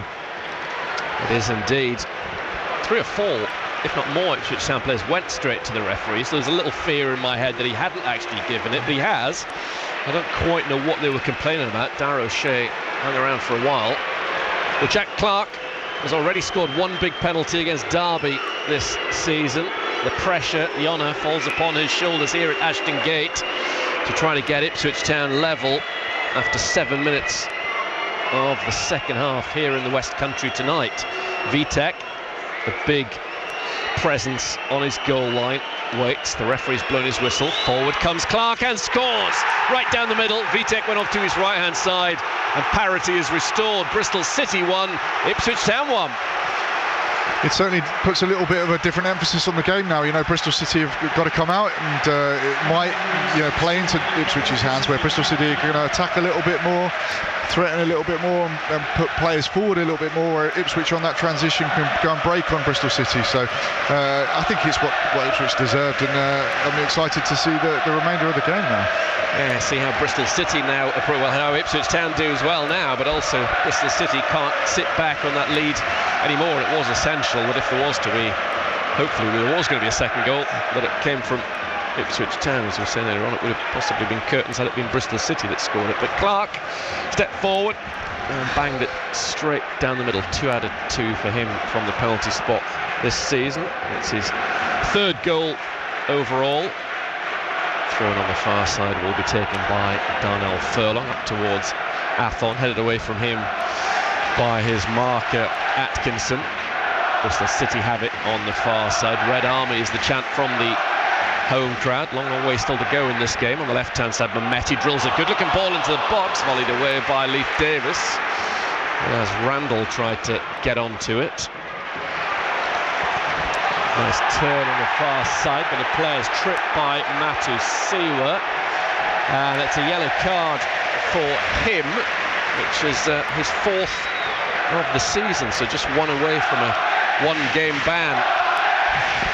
Straight away you could set the energy in the stadium. It's the loudest it's been so far in the whole game. The Ipswich Town fans are singing, Bristol City fans are trying to counteract that, and just having that penalty and just changes the dynamics. And straight away Bristol City have responded quite well, actually. They've camped Ipswich Town back in their defensive third for the last couple of minutes and showed a bit more positive intent. So hopefully the game livens up a little bit from now on. Yeah, because everything had been pretty flat. The scoreline 1-0. It was a dull old night, not a great deal happening from either side's perspective, but now we've finally got a game in some atmosphere. Bristol City take this free kick, headed off the edge of the Ipswich area by Matusiwa.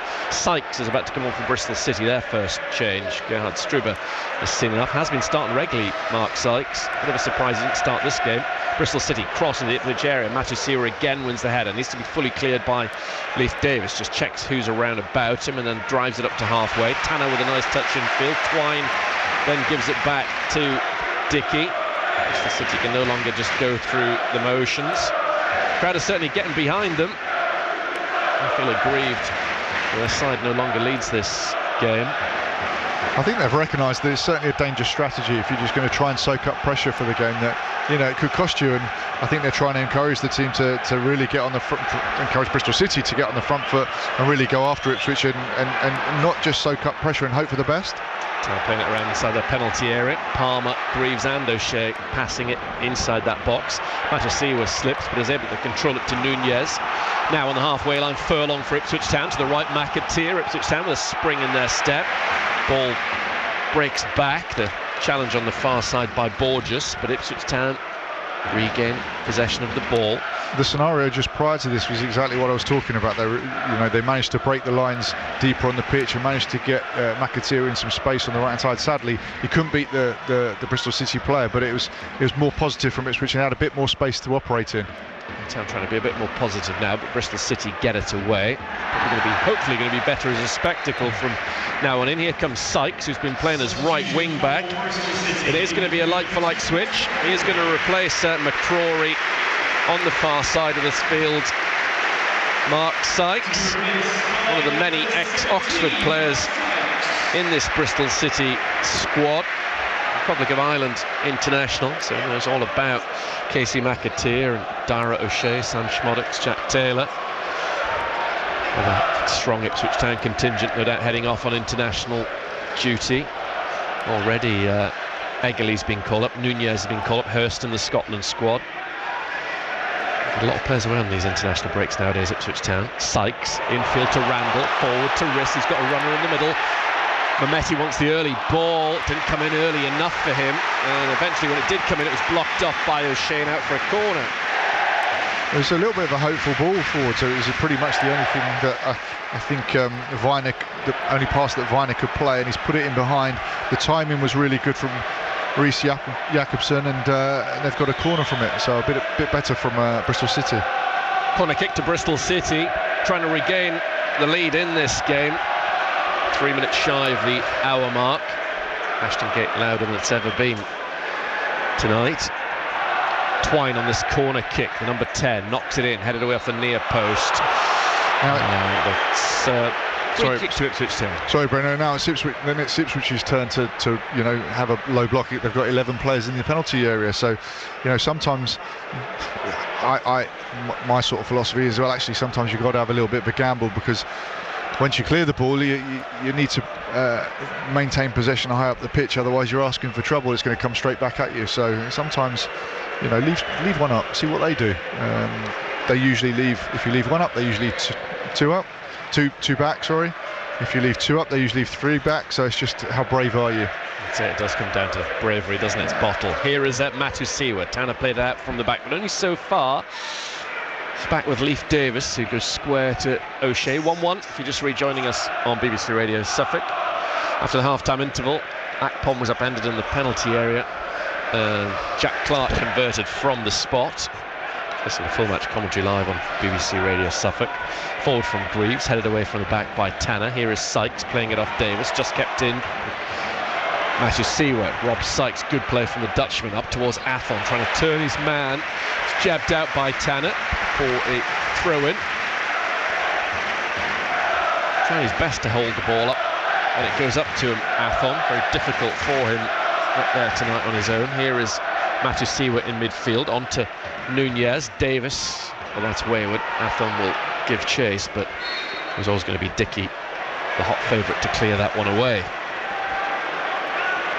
Athon's had a tough night so far, and I mean, it was almost a great turn a minute ago, but Tanner's read it and managed to get enough purchase on the ball to divert the ball and keep possession for Bristol City. But Athon's got to, he's got to make a little bit more of a mark on the game, because at the moment he's not getting much joy.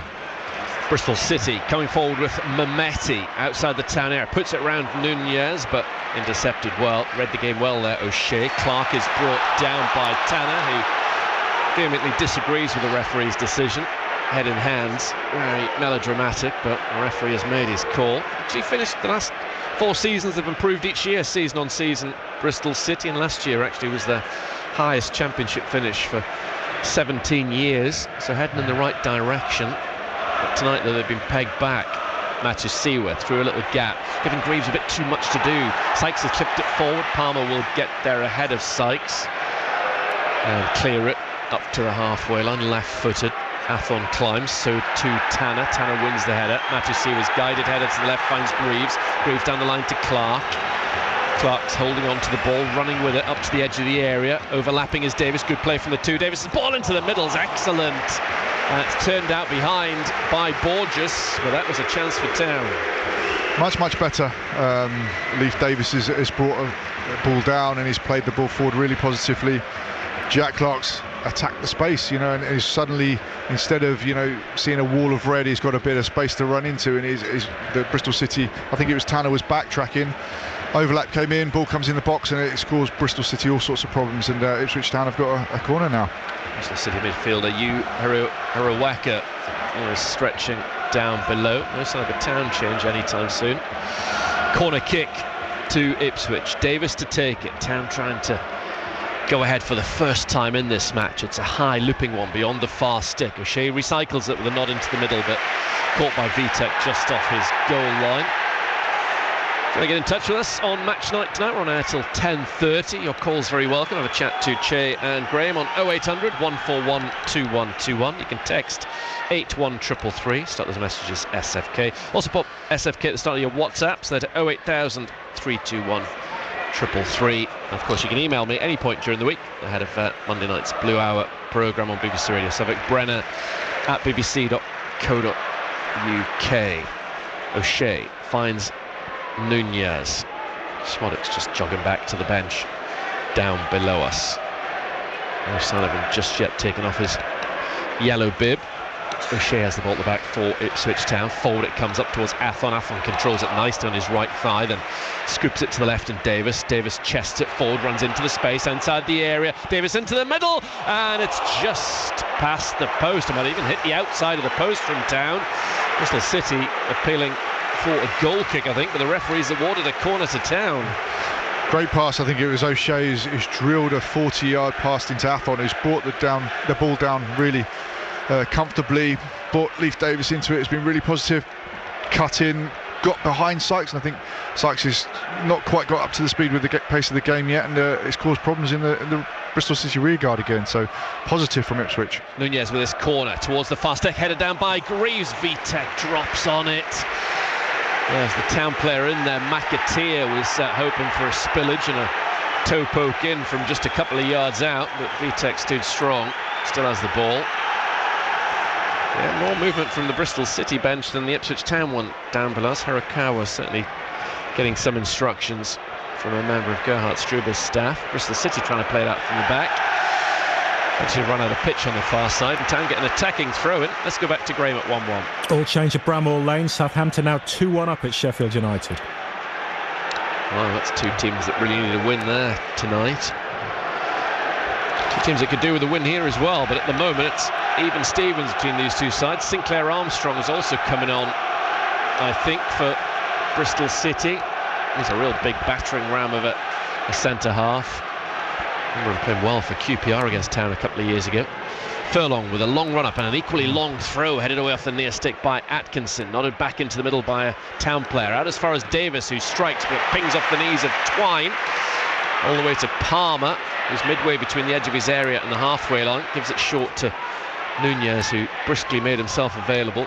Clark, the Ipswich Town goal scorer, goes back to Palmer, who seems to have spent a lot of time out of his box tonight. So yeah, Harakawa and Armstrong, who's a Republic of Ireland international, or on the fringes of that squad, Armstrong. So can't have lived up to that game that he played against Town a couple of years ago when he looked sensational, but here he's been more of a substitute than a starter. Greaves gets the ball from McAteer and gives it away. Poor from Greaves. Straight at Sykes on this near side. Davis bundles into the back of Sykes. It's going to be a yellow card for Leif Davis. It was a bit soft, I think. I mean, you know, there's a coming together, but it wasn't malicious. It wasn't dangerous. So I think he's been hard done by to receive a yellow card there. Twine is going off to be replaced by Hirakawa, Japanese player who played for his country at the last Olympic Games. He's only played in Japan actually before arriving here in the summer. So Twine's not going to bang in another long-range effort against Town like he did for Swindon at Portman Road a few years ago. And the other change is Emil Riss.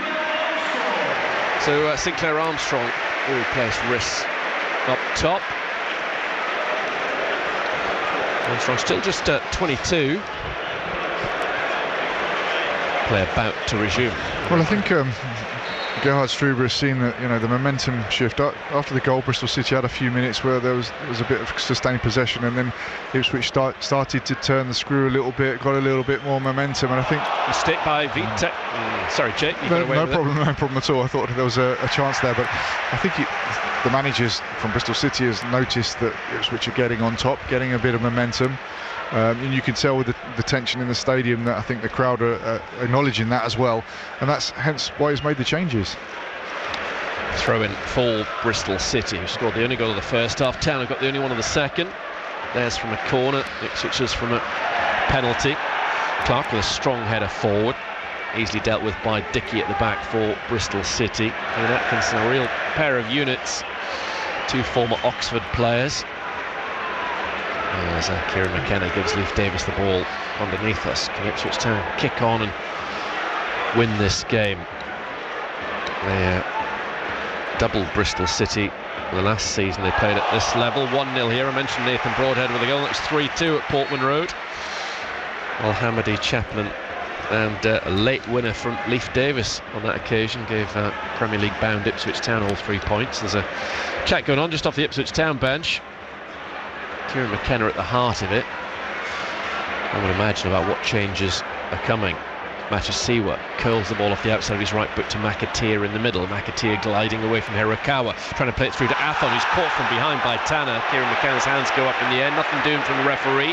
Town go again. Davis to Athon, back to goal, edge of the area, turns. He had McAteer ready on his right hand side, but elected not to play it to him, to go it alone, and that didn't work out. You could see McAteer's frustration afterwards. That was the ball to play.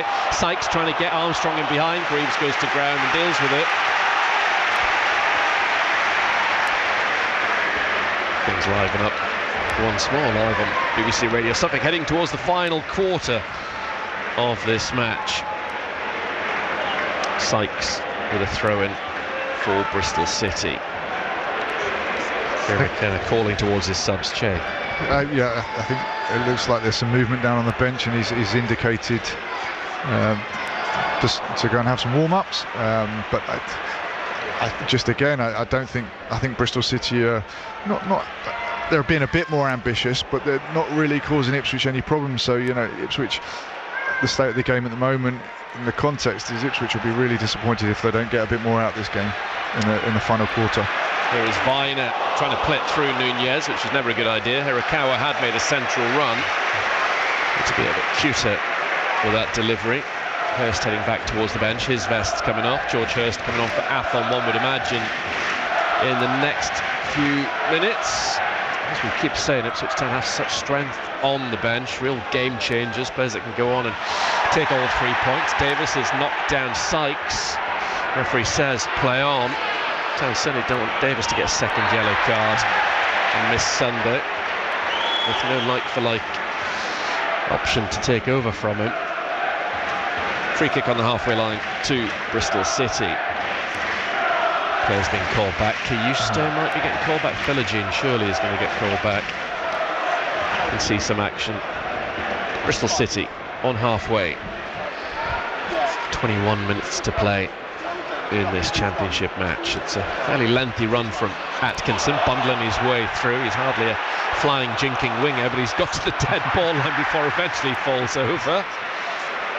Good defender. It's not really his natural game what he just did there. Cheney maybe run out of ideas. No, I think he got a little bit excited, and I think the crowd behind the goal to my right were a little bit excited as well, and eventually it sort of fizzled out, and I think it was really what we expected from a centre-half venturing forward. Here is Alex Palmer. Give it to Jacob Greaves. Back with O'Shea. Is it going to be a fourth draw of the season for Ipswich Town in the league? As O'Shea goes back to his goalkeeper. Palmer into the D. Town just passing it around at the back. Gone into another bit of a lull in this game. Palmer goes long, mixing things up. Davis has made a run in from this near touchline. Infield, headed away only so far by Tanner. Athon's header finds Davis. Now Nunez. Back to Davis on this left-hand side. Clark on the touchline. Down the line he tries to feed Davis, but it's curled out of play. It's a triple change at least for Town. Kiyuste, Philogene and Hurst all readying themselves down below. Some sensible changes, Che? Yeah, I think so. Just to inject a little bit of invention, maybe a bit more energy. There's been a little bit of a lull that you've just alluded to, and I think they need a little bit more. And I think Kieran McKenna probably identifies that actually this game's here for the taking. So maybe with those introductions, they might get a little bit more joy. McAteer's header down on the halfway line finds Borges. In front of him is Mehmeti. Town coming back. Mehmeti has the ball, but held up by Ipswich Town players. On the far side, Borges back to Atkinson. Dickey pretty much in the centre of the field, puts it forward. Hirakawa, Armstrong's made a run. There's also a player in there as well. Poor from Hirakawa. He should have fed it through earlier to Mehmeti. Clumsy challenge there. The Bristol City player, I just see, was getting back up to his feet. Did he make the initial challenge? Because he's on a yellow card as well, but the referee doesn't seem overly interested in chatting to him. Putting his innocence. It was a great little turn from Hirakawa in the first place. The pass came into him at a pace, and he got his body shape really in a good position to be able to take the ball and play forwards, and his final pass was lacking. But those are the positions that, you know, would have been really good for Akpom to get into, you know, behind the midfield of Bristol City and just be on the half turn to be able to play forward. But too many times he's having to come a little bit too deep to receive the ball, and it doesn't take the Bristol City midfield out of the game. Athon is coming off to be replaced by Hurst. Clark is making way for Philogene. I would imagine Kiyuste will come on for Nunez. Yes, he is, Graham. Swansea now 2-1 up at Blackburn, having trailed, and Hull have got themselves right back into their match with Preston from 2-0 down. A brace from Ollie McBurney means it is 2-2. He's had a really good start to the season, McBurney. I think he's been a really, really good signing for Hull. I don't know how many, might be 5 or 6 goals he's got now with a couple tonight. He's done ever so well, and this would have definitely had Scott Twine on it 10 minutes ago, so it's a relief he's not on the field. Not that I'm discounting any of the players out there in red at the moment, I wouldn't be that crazy, but Twine would have been the sole contender to hit this one from just over 30 yards. It's fairly central, as those changes have been made. Well, this might be more from the Bristol City bench coming up. Yeah, Hayden Roberts is getting ready to come on. Former Brighton player as a left back. Saw him play against Ipswich Town for Rochdale a few seasons ago. A dreadful 0-0 on Easter Monday. I remember one of the dullest games of football ever. He was on loan from Brighton at Rochdale on that occasion. Decent player. So I guess he might be coming on for Borges. Well, it looks like Borges fancies hitting this one. It's going to take something special or something very fortunate to beat Alex Palmer from this distance. It's about 32 yards from goal, slightly left of centre, but only slightly. Bristol City have got 2 players over this. One of them is Borges. And the player might be Randall. Difficult to see his number. Borges hits it up, hits the wall, drops down inside the area. Armstrong goes after it, keeps it in play with a header.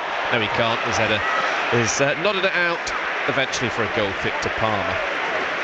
Well, the wall certainly did its job, and it's quite difficult to see from here. It's slightly left of centre, but it's one of those where which way do you go around the wall, and the free kick came to nothing in the end because the wall did its job, and Sinclair Armstrong couldn't keep the ball in play. What's Town's approach, Che, for the final 16 minutes? Accept a good point away at a team fourth in the table, or really have a go and win this? I think before the game you might look at it and go, well, actually Bristol City are doing quite well this year, and you'd probably take a point before the game. I actually still think it's there for the taking, so I think Kieran McKenna will be, half, actually, let's take the point, but I still think it's, 3 points are there for the taking. It's by no means is it a one-way traffic, but I certainly think that they've proved they look the better team and the more likely to walk away with 3 points. So it'll be interesting to see what Kieran McKenna does now. Matasiwa up to Hurst. Good control from Hurst, but then couldn't do anything with it. Randall goes forward to Armstrong, battling with those shirts. A real heavyweight battle that. Armstrong's won it. He's got the ball inside the Ipswich Town area. Still Sinclair Armstrong, now forced outside the box. Numerous grey shirts back for Ipswich Town. Bristol City still have it. Ball towards the far post, has too much on it. It curls out for a throw to Town behind left back. Yeah, if he's going to have one of his going nights, Sinclair Armstrong, he's going to be problematic for Town. Well, I think that suggested it.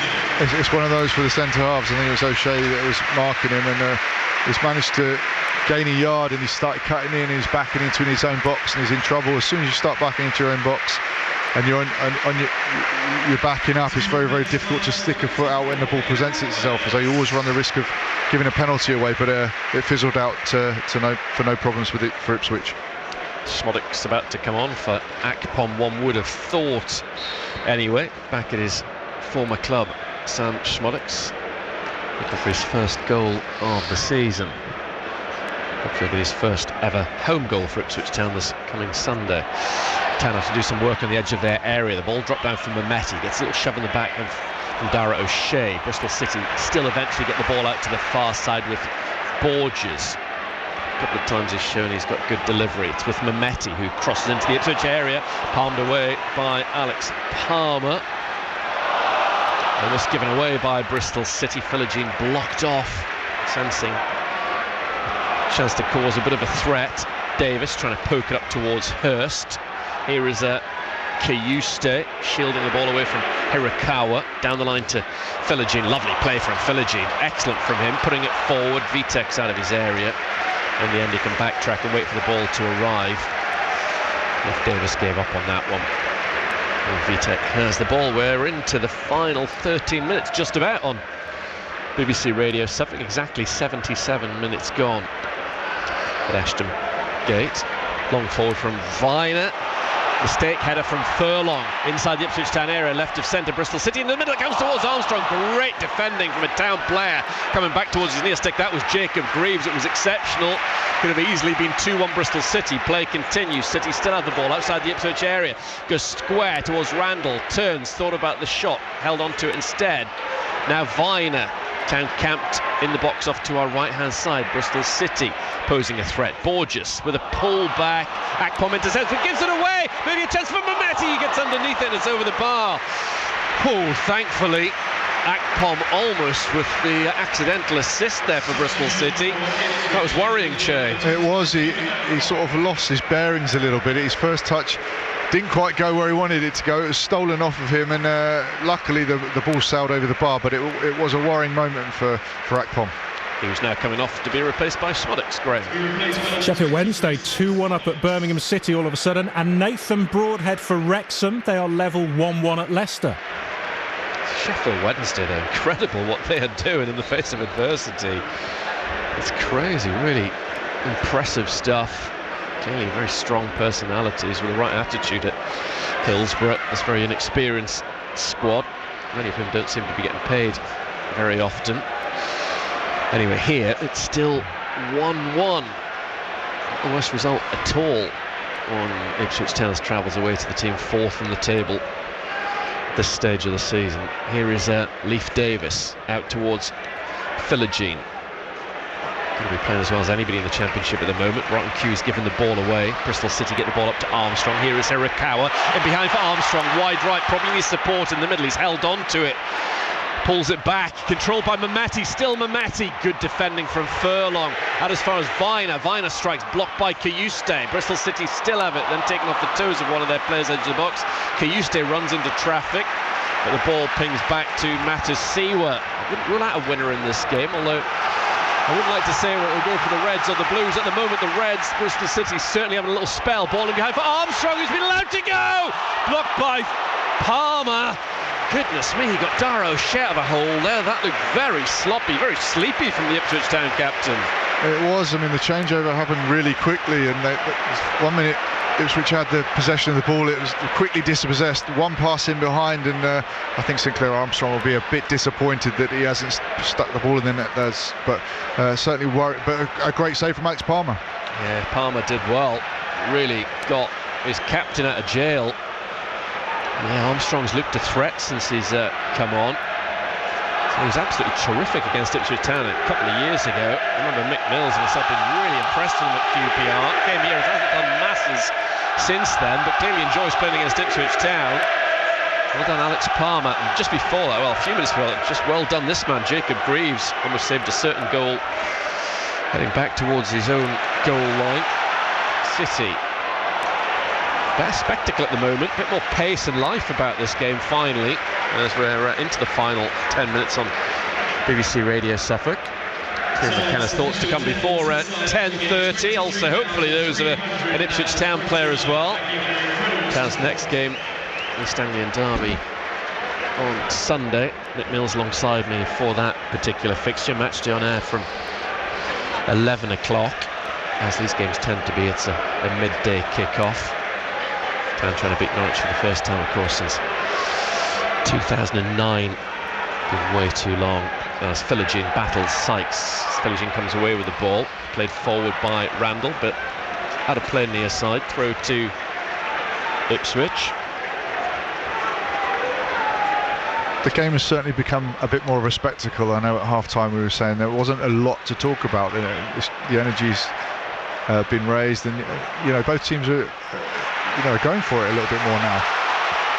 Town have still got one more substitution window.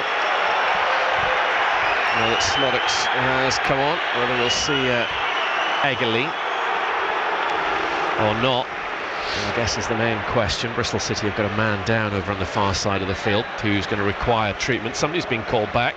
It is indeed Eggerly, who looks like he's going to be coming on for probably Casey McAteer, one would have thought. So we're not going to see Taylor Young or Kipre tonight. Team news is going to be fascinating when it comes out on Sunday. So you still feel Town can go on and win this game, Che, because Bristol City have looked a little bit, well, they've looked more threatening the last 5-6 minutes. Well, they have actually. I think the last 5 or 6 minutes they've looked more threatening than they have in the entire preceding period. So it's a little bit more even now.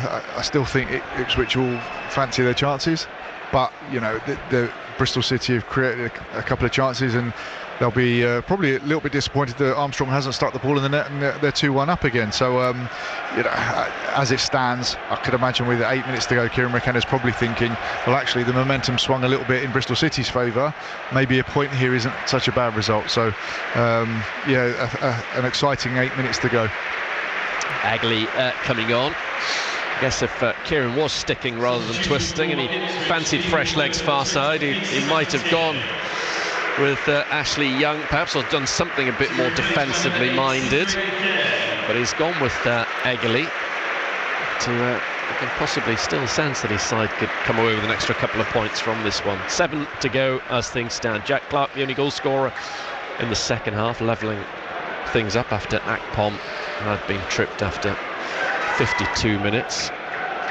Have a chat with Graham and Che afterwards. So 800 141 2121. Or text your thoughts, 81333, start those messages SFK. WhatsApps also start SFK, 08000 321 333. Matus Siwa just inside Bristol City half of the field. Here is Smodix, like Town's last away trip, playing against one of his former teams. Matus Siwa to O'Shea, square to Greaves to Davis on the left hand side. What can he do? Ball into the box to Greaves. Greaves finds himself in an attacking area. Out to the left-hand side, Philogene. And the ball's out of play for an Ipswich Town corner kick. Another a positive attacking play for Ipswich, and I mean, obviously we've seen from Bristol City's first goal that set pieces are vital, but just in that last bit passage of play, the way that Bristol City play with the three centre halves and the wing backs, that when they drop in, they drop their two wing backs in really deep, so they end up as a back five, and it's very, very difficult to break through if they're nice and compact and there's no spaces to play through. Approaching the final 5 minutes, and the corner kick comes from Philogene. It's a good one, headed away by one of the big men at the back for Bristol City. Collected by Mehmeti. He loses it to Egley, who then loses his footing. Egley gets back up to his feet. Unlucky. Cleared away by Bristol City, though. Only as far as Matusiwa on the far side. Town, hopefully, can still go on and win this game. Plenty fresh legs out there now, Ipswich Town, and talented players as well who can turn this one from 1 point to 3. O'Shea playing the ball down the right flank towards Schmodix. Schmodix bustling his way into the area, trying to force a corner kick, and he's managed to do that. Another Town corner, and again, there won't be. Philogene seemed to be jogging over that way, but it's more Leif Davis's side for the in-swinger. But no, Philogene's taken it. Again, it was a good ball forward because it's gone into the channel, and it's one of those that even if the defender gets there first, he's struggling. He's either going to put it out of play for a throw-in or a corner as they've conceded. So there's a good ball into the channel, and Schmodix has gone after it. Jacob Greaves is in there. He's already got a goal from a corner kick this season on at Portman Road. What can he do here at Ashton Gate? In comes the corner kick from Philogene. Free header for Hurst over the bar. From what, maybe 10 yards maximum? That had to be a chance. Well, I'm not sure how he's got free because I don't know whether there's been a block but he's got a free header, and I think he'll be very, very disappointed he hasn't at least put it on target, but it's sailed harmlessly over. But alarm bells for Bristol City that this late in the game they just want to keep it tight, and they've let a free header from a corner, which could have caused them problems. Yeah, I'd probably say that's one of their great strengths, given the height in this Bristol City side, defending situations like that. It would be very out of character if Hurst had got that on target and troubled Vitek. Here's Vitek with this goal kick. Just 3.5 minutes of the 90 to go. Cayuste wins that header unchallenged on the halfway line. Hurst backing into his man, volleyed forward though by Dickey. Town trying to press forward once more. Out the ball goes. Through on this right-hand side, which Tanner is likely to take. This is the Town team that will finish this match here at Ashton Gate. Hopefully hear from one of the players on duty tonight before off air on 10:30. Armstrong on a run. Davis gets in the way. His clearance goes as far as Viner. Viner spots a man free on the left-hand side. It's Borges. Infield to Viner. He knew what he was trying to do, Viner. Totally the wrong connection on that side-footed pass. It was nowhere near Roberts. It's out behind for a goal kick. Yes, he certainly got it wrong, and the first pass was a good pass out to the left-hand side. When he came back to him, he's almost made his mind up that however I address this, it's going to go out to the left-hand side again, and he got it horribly wrong, and it's gone out harmlessly for a goal kick. Town play the ball around at the back, then into midfield. Cayuste. It's terrific for that first half hour on Saturday, Jens Cayuste. Greaves, ball over the top to Davis, lovely ball. Davis should keep it in, crosses high towards the far post, headed infield by Egley. The overhead attempt by Hurst doesn't make contact, cleared away by City out on the far side for an Ipswich Town throw. 2 minutes to go. Great run from Leif Davis though. It's one of them that you've got to have people willing to run forward and go and attack the space, and the ball's come in. He's managed to keep it in with a looping cross, and it's caused problems, but Bristol City have cleared the ball. Egley infield to Matusiwa. Schmodix outside the Bristol City area, dinks it onto the roof of the net. Not quite sure what he was trying there, but Tanner got themselves into a position of some promise actually. Egley did well to start that move. Yeah, it was good intricate play, and it came into Schmodix, and it was ambitious because I don't think the goalkeeper was too far off his line, and I think he saw it sail harmlessly over his crossbar. Final 90 seconds of normal time. 5 minutes at the end of the first. I might have a similar number because of the changes in the second, and there have been a couple of injury breaks as well. Live on BBC Radio Suffolk, still Gerhard Struber, very excitable down below us. Throw in field for Ipswich. Egley tries to head it on, then both he and his marker lost the ball in flight. He's won it back, Egley, but only after a foul, says the referee. It's Viner, I think, is down on the deck. No, it's Tanner actually just getting back up to his feet. It was a bit of a clumsy collision because they went in for the first contact and the ball went up in the air, and neither of them, I don't think, knew where the ball was. So suddenly it's appeared and they've reacted to it, and it was a bit of a collision, and I think it was rightly so. It was a foul in the end. Totally happy with this scoreline away here tonight. This 1-1 as Bristol City obviously still feel they can go on and win it. Armstrong 30 yards out, feeds Sykes. Sykes looks up into the Ipswich town area, a little drag back, then goes square, and Randall knocks the ball into the Ipswich area, headed into the centre, nodded down, chance for Viner. Viner gets underneath that, and it's over the bar. Was never able to set himself, thankfully not. It's a goal kick to Town. 6 minutes of added on time to be played. The ball's come to Viner, and he's hit it. He's had to have a snatch at it, and the ball's on its way upwards as he's struck it, and he just couldn't quite get his head over it, and it sailed harmlessly over the bar again. Palmer out of his area, gives it to Dara O'Shea. Remember, if you want to chat to Che and Graham after this game, 0800 141 2121 is the phone number. Forward from Greaves, nodded away by Sykes. Here is Viner. Viner first time bangs it forward. Furlong's the favourite to get there and does ahead of Mehmeti. Gives it out to the far side. Egley twists his neck and heads the ball down the line, but it had already gone out of play. Go to Bristol City. There'll be a greater onus on them to push forward and try to get more from this one.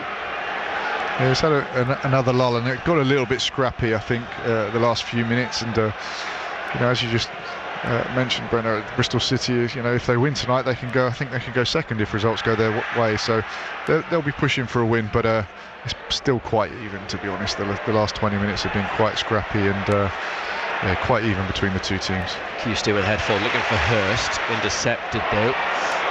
Town win it back well. Hurst has the ball on the far side, infield to Egley. Schmodix is through the middle. Egley still has it up to the edge of the box, closed down. Tried to find Kayuste. Bristol City put it forward. They fancy putting Armstrong one-on-one with O'Shea. O'Shea steps away from Hirakawa. Now it's with Furlong going through the gears, far touchline, leaves the ball to Egley. Egley back to Furlong. Furlong's brought down, is he? It's a free kick to Ipswich Town. Daft challenge, really, that by Viner. It's given Town a free kick in a good position. It's such an unnecessary challenge, even if he gets there first, you can shepherd him out of play, or he's not going to cause you too many problems, but he's tripped him out. I thought it was a blatant foul, to be honest, so I'm not sure why he's complaining. Yeah, I agree. It was totally daft from Viner. He's experienced enough to know better. Well, it's given Ipswich Town a chance, this. It's a free kick down the right-hand side of the Bristol City penalty area. Sindrawalla Egley is over it. Plenty of players in the middle, but there's also pull-back options of Azor Matusiwa and Leif Davis. But we've got about 6 Ipswich Town players inside that penalty area. It's a two-man Bristol City wall. O'Shea's gone out to have a word with the young Norwegian. Sindrawalla Egley stands over this free kick for Ipswich Town. Still believing they can go on and snatch victory here at Ashton Gate. 3 minutes into added on time. It's 1-1. Referee blows his whistle. Egley is over this. Terrible. Awful from him. Just overhit it. Really shocking moment. And Bristol City are let off the hook. Yeah, they exactly, Brennan, let off the hook. Whatever, you're in such a good position to cause trouble and at least put it into an area where it gives your teammates an opportunity to do something with it, and he's just overhit it. It's gone out for a goal kick, and he'll be bitterly disappointed, I'm sure. Yeah. Kieran McKenna will be very, very frustrated from such a promising position that nothing's come of it. I don't know quite what he was intending there. 3.5 minutes gone in added on time, 2.5 still to play. Kayuste up towards Hurst. Hurst has to make it stick. He does. Gives it back to Matusiwa. Eggley on the far touchline, infield to Mattis-Sew. Mattis-Sew has been tripped. Finally the referee says free kick. A little look at that one. Free kick further out, but Town can still put it into the Bristol City area from that distance. Yes, I think the referee had a long look at that. I thought he looked at it, and I wasn't convinced he was going to give it. And I think that's why, because of the delay, when he's given the free kick, the Bristol City fans are up in arms thinking, hang on a minute, what's going on here? And I think it probably was a free kick. Another chorus of you don't know what you're doing. Bristol City have got everybody back for this. The vast majority of the red shirts in the line on the edge of Vitek's penalty area. Can Ipswich Town get a late victory? Almost 50 minutes played in this second half. Eggley is over this free kick. So to Furlong. Furlong plays it into the area. Vitek catches. And how ambitious of Bristol City. Vitek kicks it quickly. It's 2-on-2. Furlong's back to win that header comfortably. Eggley plays it off the knees of Armstrong. The ball's out far side for a Town throw it right back. Again, such a disappointing ball into the area, and this, the one thing you don't want to do is hit the front man or just, catching practice for the goalkeeper. And it's got too much air on it. It's been an easy catch for Vitek, and Bristol City were able to clear their line. So from two really promising positions, Ipswich will be bitterly disappointed.